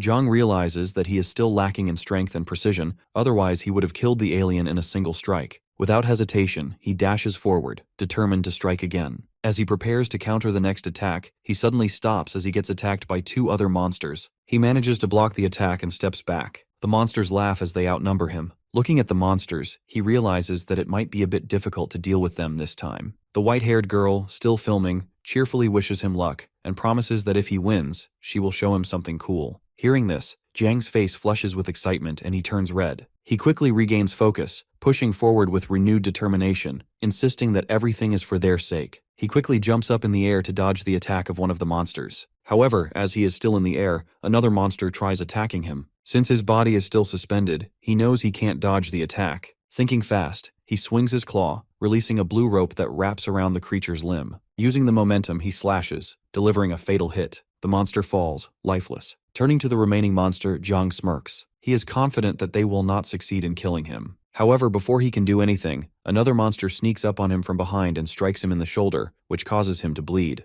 Blood seeps from the wound, and he quickly jumps back, clutching it in shock. He can't believe that the monsters have the intelligence to cooperate with each other. While two of the monsters were busy trying to restrain him, the other one was focused on attacking. He knows that he can't win if they continue fighting like this. He needs to find a way to take out one of them first. Thinking this, he fires at one of the monsters, but it swiftly dodges by tilting its head. He frowns, wondering if it saw the attack coming. Before he can react, all three monsters charge at him at once, surrounding him from all sides. He tries to evade their blows, but they keep him from retreating into the shadows. His health drops to 45% as he continues getting hit. Realizing he can't keep fighting like this, he pushes forward while deflecting attacks. He knows he must lure them away. Just as he moves, one of them strikes his back, and his health plummets to 35%. Determined, he activates the mark, which is one of his skills that forces the target into fear for a few seconds. Thanks to his last video, his bad reputation grew, which extended the time of this ability to 3 seconds. The timer starts and the monsters are feared. Jiang takes advantage of this and starts eliminating one of them. He approaches the monster from behind and finishes it off. The timer finally reaches 3 seconds, but he has already finished the job.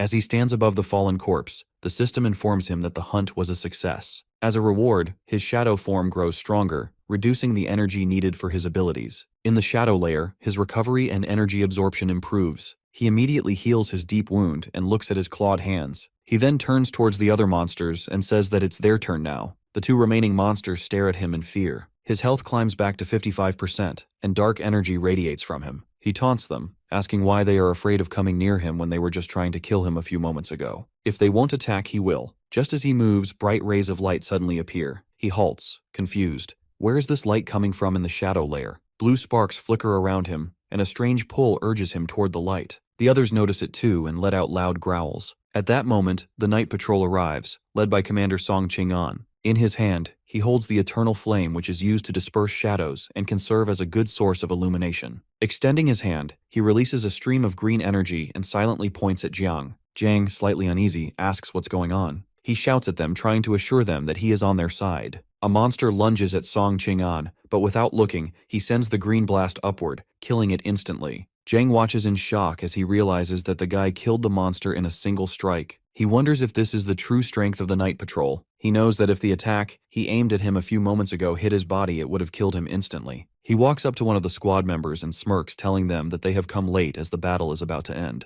The man in dark glasses apologizes for the delay and asks who he is. Jiang brushes it off, saying it doesn't matter who he is. He points at a white-haired girl and tells them that they should take care of her as she is injured. The girl looks at him in shock as she reminds him that he was supposed to send her back home. He turns to her with a salute and says that he was just joking. As a member of the Night Guard, duty always comes first for him. Just before fading into the shadows, he adds that he's leaving her in their care. The girl calls him by his online name and urges him to stop, but he's already gone. Ching-an asks one of his guys if they have anyone by that name on record. The man explains that Yu is well known on a certain platform. He wields shadow abilities but isn't particularly strong, likely just a level 1. Ching-an doesn't believe this. He says that he has a flame in his hand and asks the guy if there can be any shadows nearby. Moreover, he vanished in front of everyone, which is not something someone at level 1 can do. Looking down at the sobbing girl, he decides to send her back for now. After that, they will start investigating Yu properly. Meanwhile, Yao Yao, making her way through the battlefield, anxiously calls out for Jiang. She shines a light from her watch, stammering as she hopes that nothing bad has happened to him. Suddenly, his voice breaks the silence as he calls out to her from behind. She turns, startled, and sees him buried under a pile of stones. He weakly calls for help, saying that he can feel the tightness in his chest, and that he can't breathe. Rushing over, she reassures him, telling him to hold on while she removes the debris. As she reaches for him, he grabs her hand and tells her that he can't hold on any longer, so she should just pull him directly. She asks him how she can safely pull him out with this much pressure from the rocks. However, as she uses a bit of effort, Jiang comes out of the rubble. She looks at him in silence as she realizes that something is not right. She points towards the rubble and asks him if this stone isn't the one holding him. Jiang laughs and tells her that he could have gotten out by himself, but maybe he was just afraid that his body wouldn't move. Her eyes narrow as she examines his back. There's a deep wound. She asks him if it was also caused by the stone. He responds again, saying that he doesn't know, though in his mind, he knows that the stone didn't do anything and the wound was left by the monster. He asks her about their friends. She then explains with a smile that the rescue was carried out by the night patrol, and because of that, Feng Xiaoxiao and Liu Yuqiang were taken away. He asks for clarification, wondering if she has stayed behind just to find him. Yao Yao, feeling embarrassed, turns away and crosses her arms before replying. She insists that if something were to happen to him, she wouldn't be able to face his uncle. Her words leave him speechless, and tears begin to form in his eyes. Overcome with emotion, he suddenly hugs her. Yao Yao is completely taken aback by his reaction, but she quickly starts hitting him, demanding that he let her go. However, Zhang Yu continues holding on. He tells her that he just saw many strange creatures carrying large knives and cutting everywhere. He says that he is scared and needs to hug her to feel safe, but she remains frustrated and asks him to get away. Suddenly, the two of them hear a voice drawing their attention. A green-haired girl, holding a lantern, approaches and asks them if they are okay since she heard a scream. Yao Yao immediately shoves Zhang away and assures her that everything is fine. He quickly agrees, backing up her claim. The girl expresses relief and asks them to follow her as she will lead them out of there. Just as they are about to leave, Zhang suddenly cries out. Yao Yao, now concerned, asks what happened. He wipes away his tears and reassures her that it's nothing. At that moment, a realization dawns on him. He had completely forgotten to absorb the shadow points from the creatures he had defeated. The next morning, inside the Night Patrol headquarters, Zhang is being interrogated. He sits in the interrogation room with a girl named Li Yuan, who is an officer of the Night Patrol. He tells her that his name is Jiang and he is 18 years old. The entire conversation is being recorded. The girl then asks him if he started his school this year, and he confirms it. She tells him that the recent incident has affected him quite a lot. According to standard procedure, individuals involved in the incident must receive psychological treatment and medication from a night patrol office, and the effects of this treatment will last for a month. She looks at him and explains that during this period, if the military exam is conducted, the evaluation grade for the qualification test will decrease significantly. Hearing this, Zhang asks her if he can just skip the treatment since he feels mentally well. The girl elaborates, warning him that contamination effects can remain hidden, and by the time symptoms appear, it might be too late. Because of this, treatment is mandatory. He tells her that he has less than 10 days left until the military exam and says that it might create a conflict with the timing. She reassures him that there's no need to worry, as similar incidents have happened in the past, and the Night Patrol has developed policies to accommodate such cases. If needed, individuals can apply in advance for special considerations. Curious about the process, Jiang listens as she places a document in front of him and instructs him to have his parents or guardians sign it. Preliminary testing, she explains, is conducted during night patrols, with results recorded in the system. The procedure is structured like an exam, using the same equipment and ensuring fairness. The Night Patrol also guarantees safety in case of unexpected complications. Zhang calmly informs her that his guardian is his uncle, who also works for the Night Patrol. Hearing this, the girl comments that this simplifies matters and asks for his uncle's name. Jiang hesitates before responding and reveals that his uncle works in the East Zone 1 in a regular administrative position. He tells her that his uncle is Li Shengguang. At the mention of this name, Yuan leans forward in excitement and asks him if he is talking about Li from the Mu family. She asks him if Shun means 3 dots and Guang means brightness. When Jiang nods in confusion, she questions whether he is sure his uncle is in a regular administrative position. Puzzled, he asks if that isn't the case. He thinks that he might have been fired and being interrogated, so he tells her that he hasn't reported him yet. The girl laughs and reassures him that nothing is wrong. She does not explain further. After organizing the documents, she tells him that she can take him directly to his uncle and instructs him to follow. Soon, they enter a large 3-story building with a glass-domed ceiling, passing by rows of military uniforms, weapons, and holograms. She reminds him to stay close. Zhang, eager to take in his surroundings, acknowledges her instructions. He wonders if this unusual-looking place is their headquarters. As they walk, 2 military personnel pass by. One of them, a green-haired young man, questions whether Jiang is part of the night patrol. The other soldier confirms that multiple background checks have been conducted, and he has no known records in their system. Jiang overhears their conversation, his eyes widening in shock. Yuan, noticing his reaction, asks if something is wrong. He hesitates before brushing it off, explaining that it's his first time in the building, and he feels a little uneasy. Inside, he is getting a bit worried since the night patrol has started investigating him. Upon reaching the door, Yuan informs him that he should wait and rest while she goes to look for Li Shengguang. Once inside the room, Zhang looks around in surprise. Yao Yao and Feng Xiaoxiao are already there. It seems like Yao Yao is still talking to the white-haired girl. She stands up from her seat and asks her if she really met the assassin. The white-haired girl proudly confirms that she did and even credits him for saving her. Jiang, observing the white-haired girl, wonders why she is there as well. Meanwhile, Yao Yao quickly turns to him, gestures toward the chair next to hers, and urges him to sit. Once he does, she turns her attention back to the white-haired girl and asks her what happened after she met you. She describes how she saw him fight 10 monsters at once. He was calm and serious, and in 1 second when the shadow sword appeared, he decapitated all the strange monsters. She continues her story and mentions that when he was fighting the strange creatures and couldn't hold on anymore, members of the night patrol department arrived. However, he disappeared into the shadows, leaving behind a glorious performance of his actions. Zhang listens to her story and thinks she is exaggerating too much, as most of those things didn't even happen. Noticing her stockings, he smirks and decides to forgive her for her choice. Yao Yao, after listening thoughtfully, asks who this person is. She mentions that he doesn't seem like a member of the night patrol. The girl points out that he seems like a student, just like them. Curious, she asks where this information comes from. The white-haired girl, twirling a strand of her hair, explains that his words, actions, and intuition all suggest it. Most importantly, she adds, he has a particular fondness for a girl's socks which are transparent and snug. She then points at Zhang and says that he is exactly like him. Zhang, surprised, tries to clarify, but before he can, Yao Yao suddenly grabs him by the hair and raises her fist, telling him that his character hasn't changed one bit. He stutters in response and tries to stand up when Lu suddenly rushes into the room. Seeing her father, she asks in confusion what's going on. Breathing heavily, he asks if she's okay and if it's true that she entered the shadow layer. Yao Yao pinches Zhang's cheeks and tells him that everything is fine and nothing has happened to them. She assures him that Zhang is fine too, but his body is itching a bit. Her father nods with a smile and, since everyone is safe, tells them to follow him. A while later, they are sitting in a small office. Yao Yao asks him if the situation is serious this time. He confirms it and says that this is the first time in history that an entire store has fallen into the shadow layer. The number of victims is still being counted, but thankfully, no one was hurt. Due to this incident, he informs them that their test will be conducted earlier than planned. As he speaks, he reaches for a cigarette but stops when he sees Lu Yao Yao's disapproving look. He starts explaining to them the test and mentions that it is divided into 2 stages. The first stage is the ability test and the second stage is the willpower test. He puts his cigarette back on the table and says that the ability test is also called the initial awakening test, where students are exposed to contamination to awaken their abilities. This test is relatively low risk as it determines students' specialties based on the characteristics of their abilities. After that, there's the willpower qualification test, where their willpower and mental strength will determine their success or failure. He leans forward with a serious expression and reveals that the final test is what determines if they are extraordinary or not. Jiang asks him if this means that willpower is the key to the second test. The stronger someone's willpower, the more chances of them being successful. Lu's father shakes his head and clarifies that it's not that simple. Some people can endure extreme pain, like losing an arm,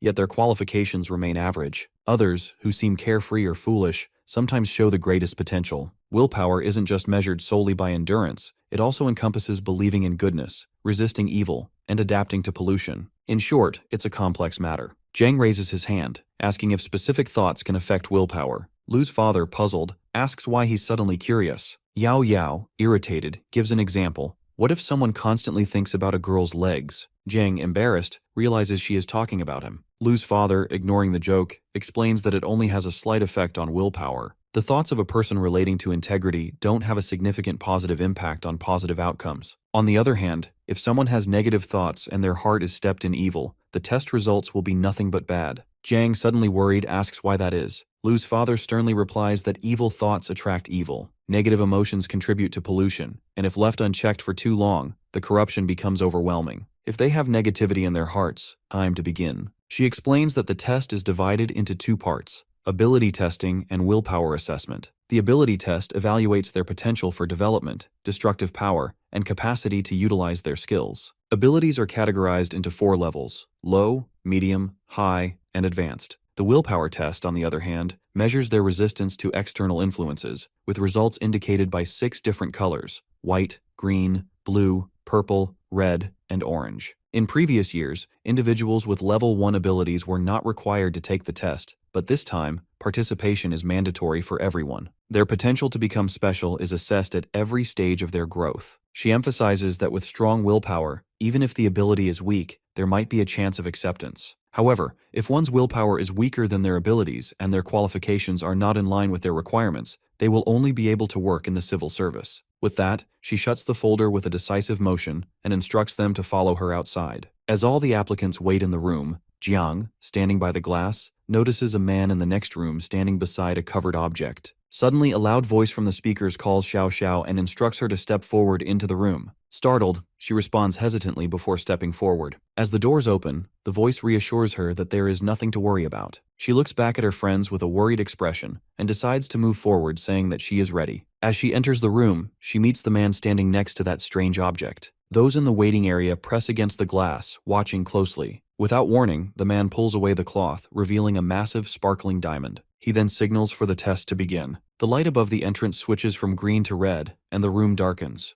Yuqian wonders what they are doing and asks if it is really necessary for them to turn off the lights for the test. Yao Yao, also observing carefully, speculates that this is a test of willpower. Meanwhile, Zhang stares in silence as he thinks to himself how familiar he has gotten with the darkness. He has been spending a lot of time in the shadow layer. In the dimly lit room, Xiao Xiao stands still, and Yu, watching from the outside, notices something unusual. There is a stone on her foot, and it seems to glow. It seems like she is facing some intense resistance, and wonders if the glowing stone is doing that. Moments later, the bright light suddenly returns, causing everyone to squint. As Xiao Xiao leaves the room, Yao Yao rushes over to her, eager to hear about her experience. Yuqian also asks if she has completed the test. However, she shakes her head, explaining that she lacks the necessary willpower. Despite years of training, she has never managed to improve in this area. Yuqian points at her and expresses his disbelief and questions how this is possible. He didn't know that she wanted to become special and had put in so much effort. She admits that she tried, but nothing worked. Just then,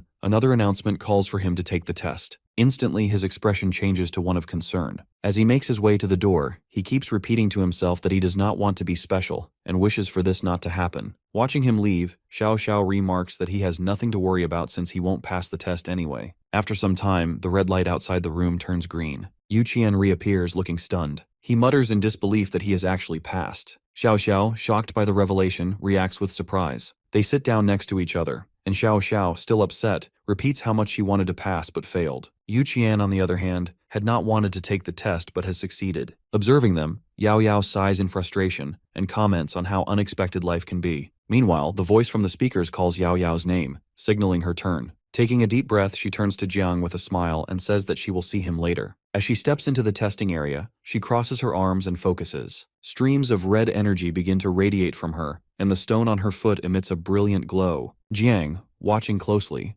notices something different. Her stone is turning red, while it is emitting a green light for his fat friend before her. He remembers that willpower is divided into specific colors from levels 1 to 6. His eyes widen in surprise as he realizes that red is level 5. The lamp above the doors turns green, signaling the completion of the test. As soon as she steps out, her friend anxiously asks if the test is over. Yao Yao, still keeping her arms crossed and looking down, confirms with a simple, yes. Standing nearby, Jiang laughs awkwardly and asks if she is exhausted. She struggles to catch her breath but only tells him that he will understand everything once he goes inside. Without hesitation, Jiang rushes toward her and embraces her, jokingly asking why she doesn't give him some motivation. She clenches her teeth, visibly irritated, and pushes him away, telling him to leave her alone. Just then, an announcement is made, calling Jiang the next participant. Excited, he runs toward the door, waves at her, and heads inside. Watching him go, she clenches her fists but still manages a small smile, wishing him good luck. He thanks her and walks inside. As soon as Jiang steps into the room, the lamp above the door turns red. A man approaches him, holding a piece of paper and asks for his name. Jiang confirms his identity,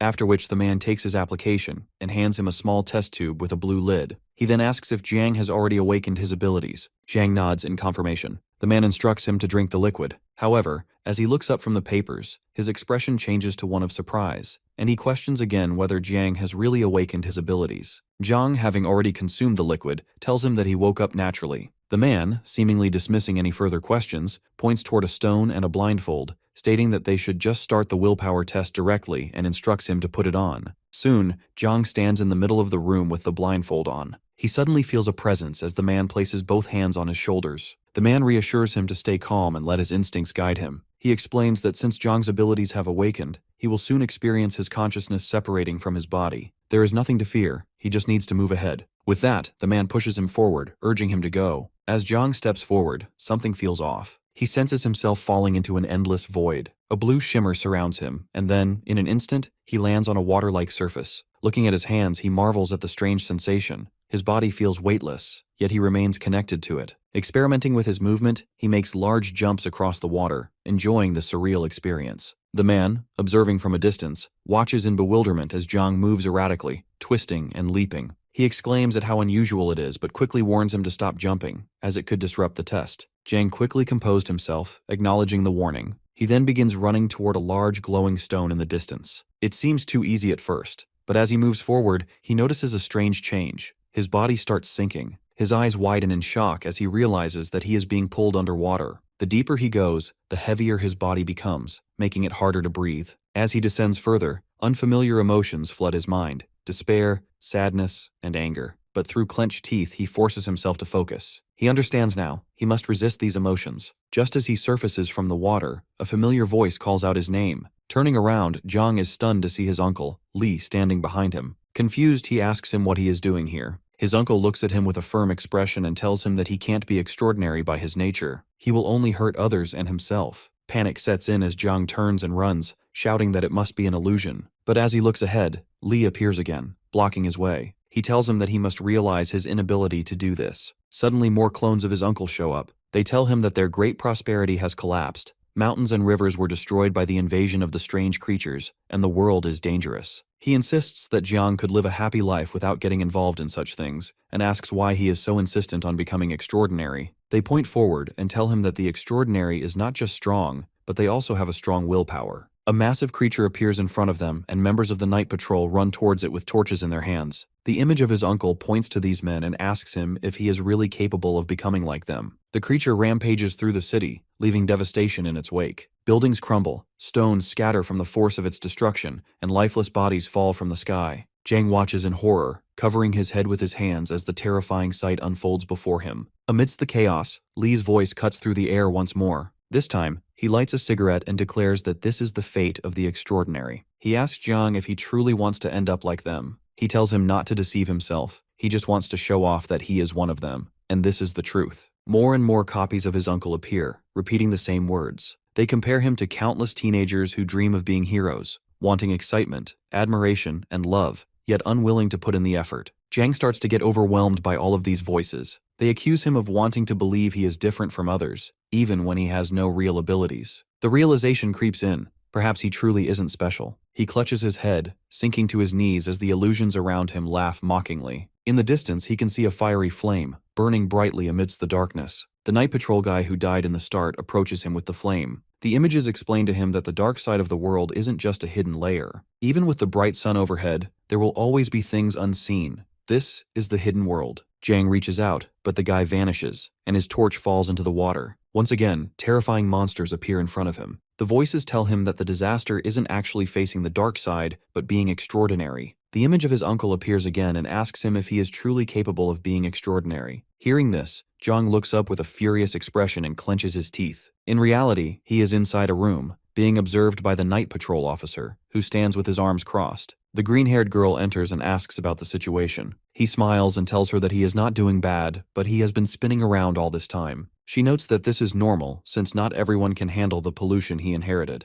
The guy agrees, but points out that only people with strong determination can advance. As for Jiang, he still hasn't shown any signs of fatigue. The girl looks to the right and suddenly notices the stone turning red. This shocks the guy, who doesn't understand how it is possible. Even though Jiang has not gotten close to the stone, it has already started glowing red. The guy stares at him in disbelief as he can't believe that he has already reached level 5 with that distance. The girl touches his shoulder and wonders if this could be a rank 6 situation. He frowns and tells her that he is not sure since only 15 people have been able to reach that level so far. Jiang steps forward, and the guy watches, unable to comprehend what's happening. As Jiang gets closer, the light seems to be fading. He quickly asks the girl to check his wristband for any errors. The girl assures him that the data is correct. The guy is still in disbelief since the closer Jiang moves to the stone, the stronger his willpower should be. However, with each step, it seems like his willpower is getting weaker. Jiang continues moving cautiously, reaching out toward the stone. The guy, still confused, questions if this is some kind of joke. Even someone at rank 6 shouldn't be able to do this. Yet, at that moment,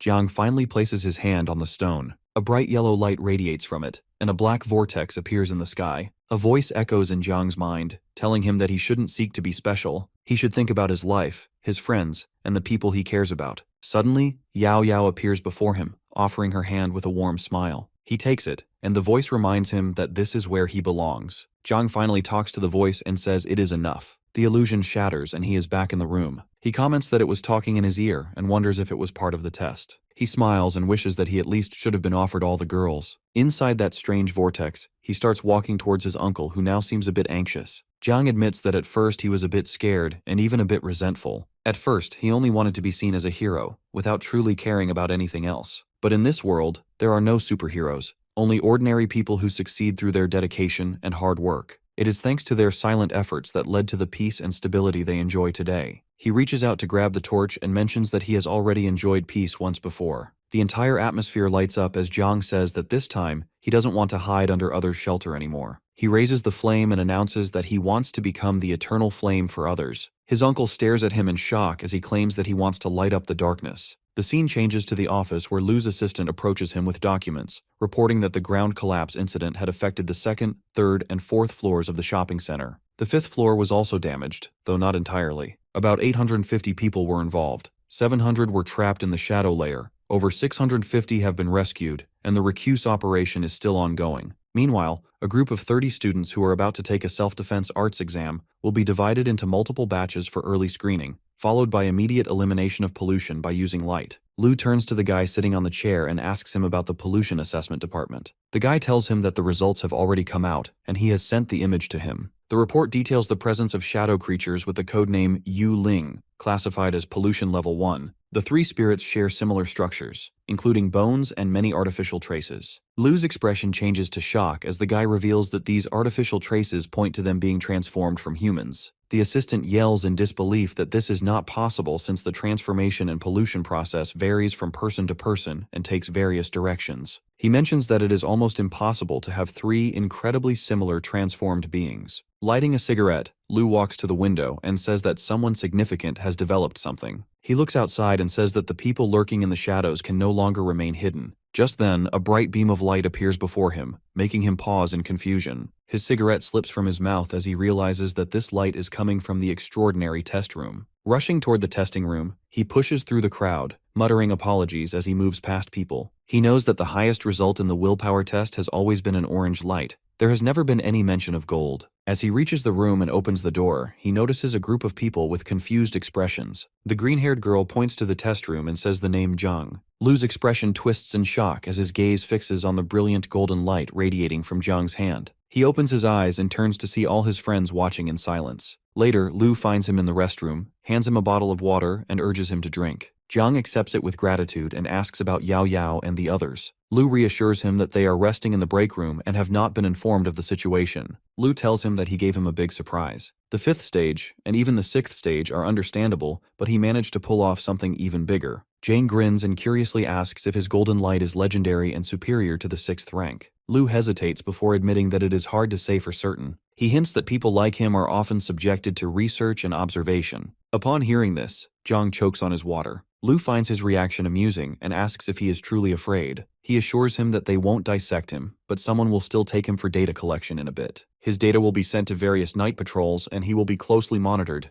Zhang, still unsettled, questions if the situation is truly that serious. Lu reassures him, patting him on the shoulder and promising to accompany him through a few necessary procedures. Our boy looks down with a smile as he thinks to himself that this is an opportunity for him to show off. In the next scene, he sits in front of a panel of 3 officers answering questions about his name and age. He introduces himself as Zhang and states that he is 18 years old. When asked about his hobbies, he simply replies that he spends his free time reading and playing sports. Outside the room, a crowd has gathered in the corridor, watching the live feed on a screen. Many doubt that an ordinary-looking boy could be responsible for the golden light. Some even speculate that the system has made an error, as golden light does not necessarily signify genius. Meanwhile, 3 serious-looking men in suits observe the interview in silence. When Yu is questioned about his experience during the willpower test, he tells them that he saw countless night patrol members holding torches and advancing. They were moving forward with determination and fighting against a giant creature. In his mind, Zhang thinks that this is all too boring since this is the script prepared by his uncle. He is the golden legend and he doesn't want to follow the procedure.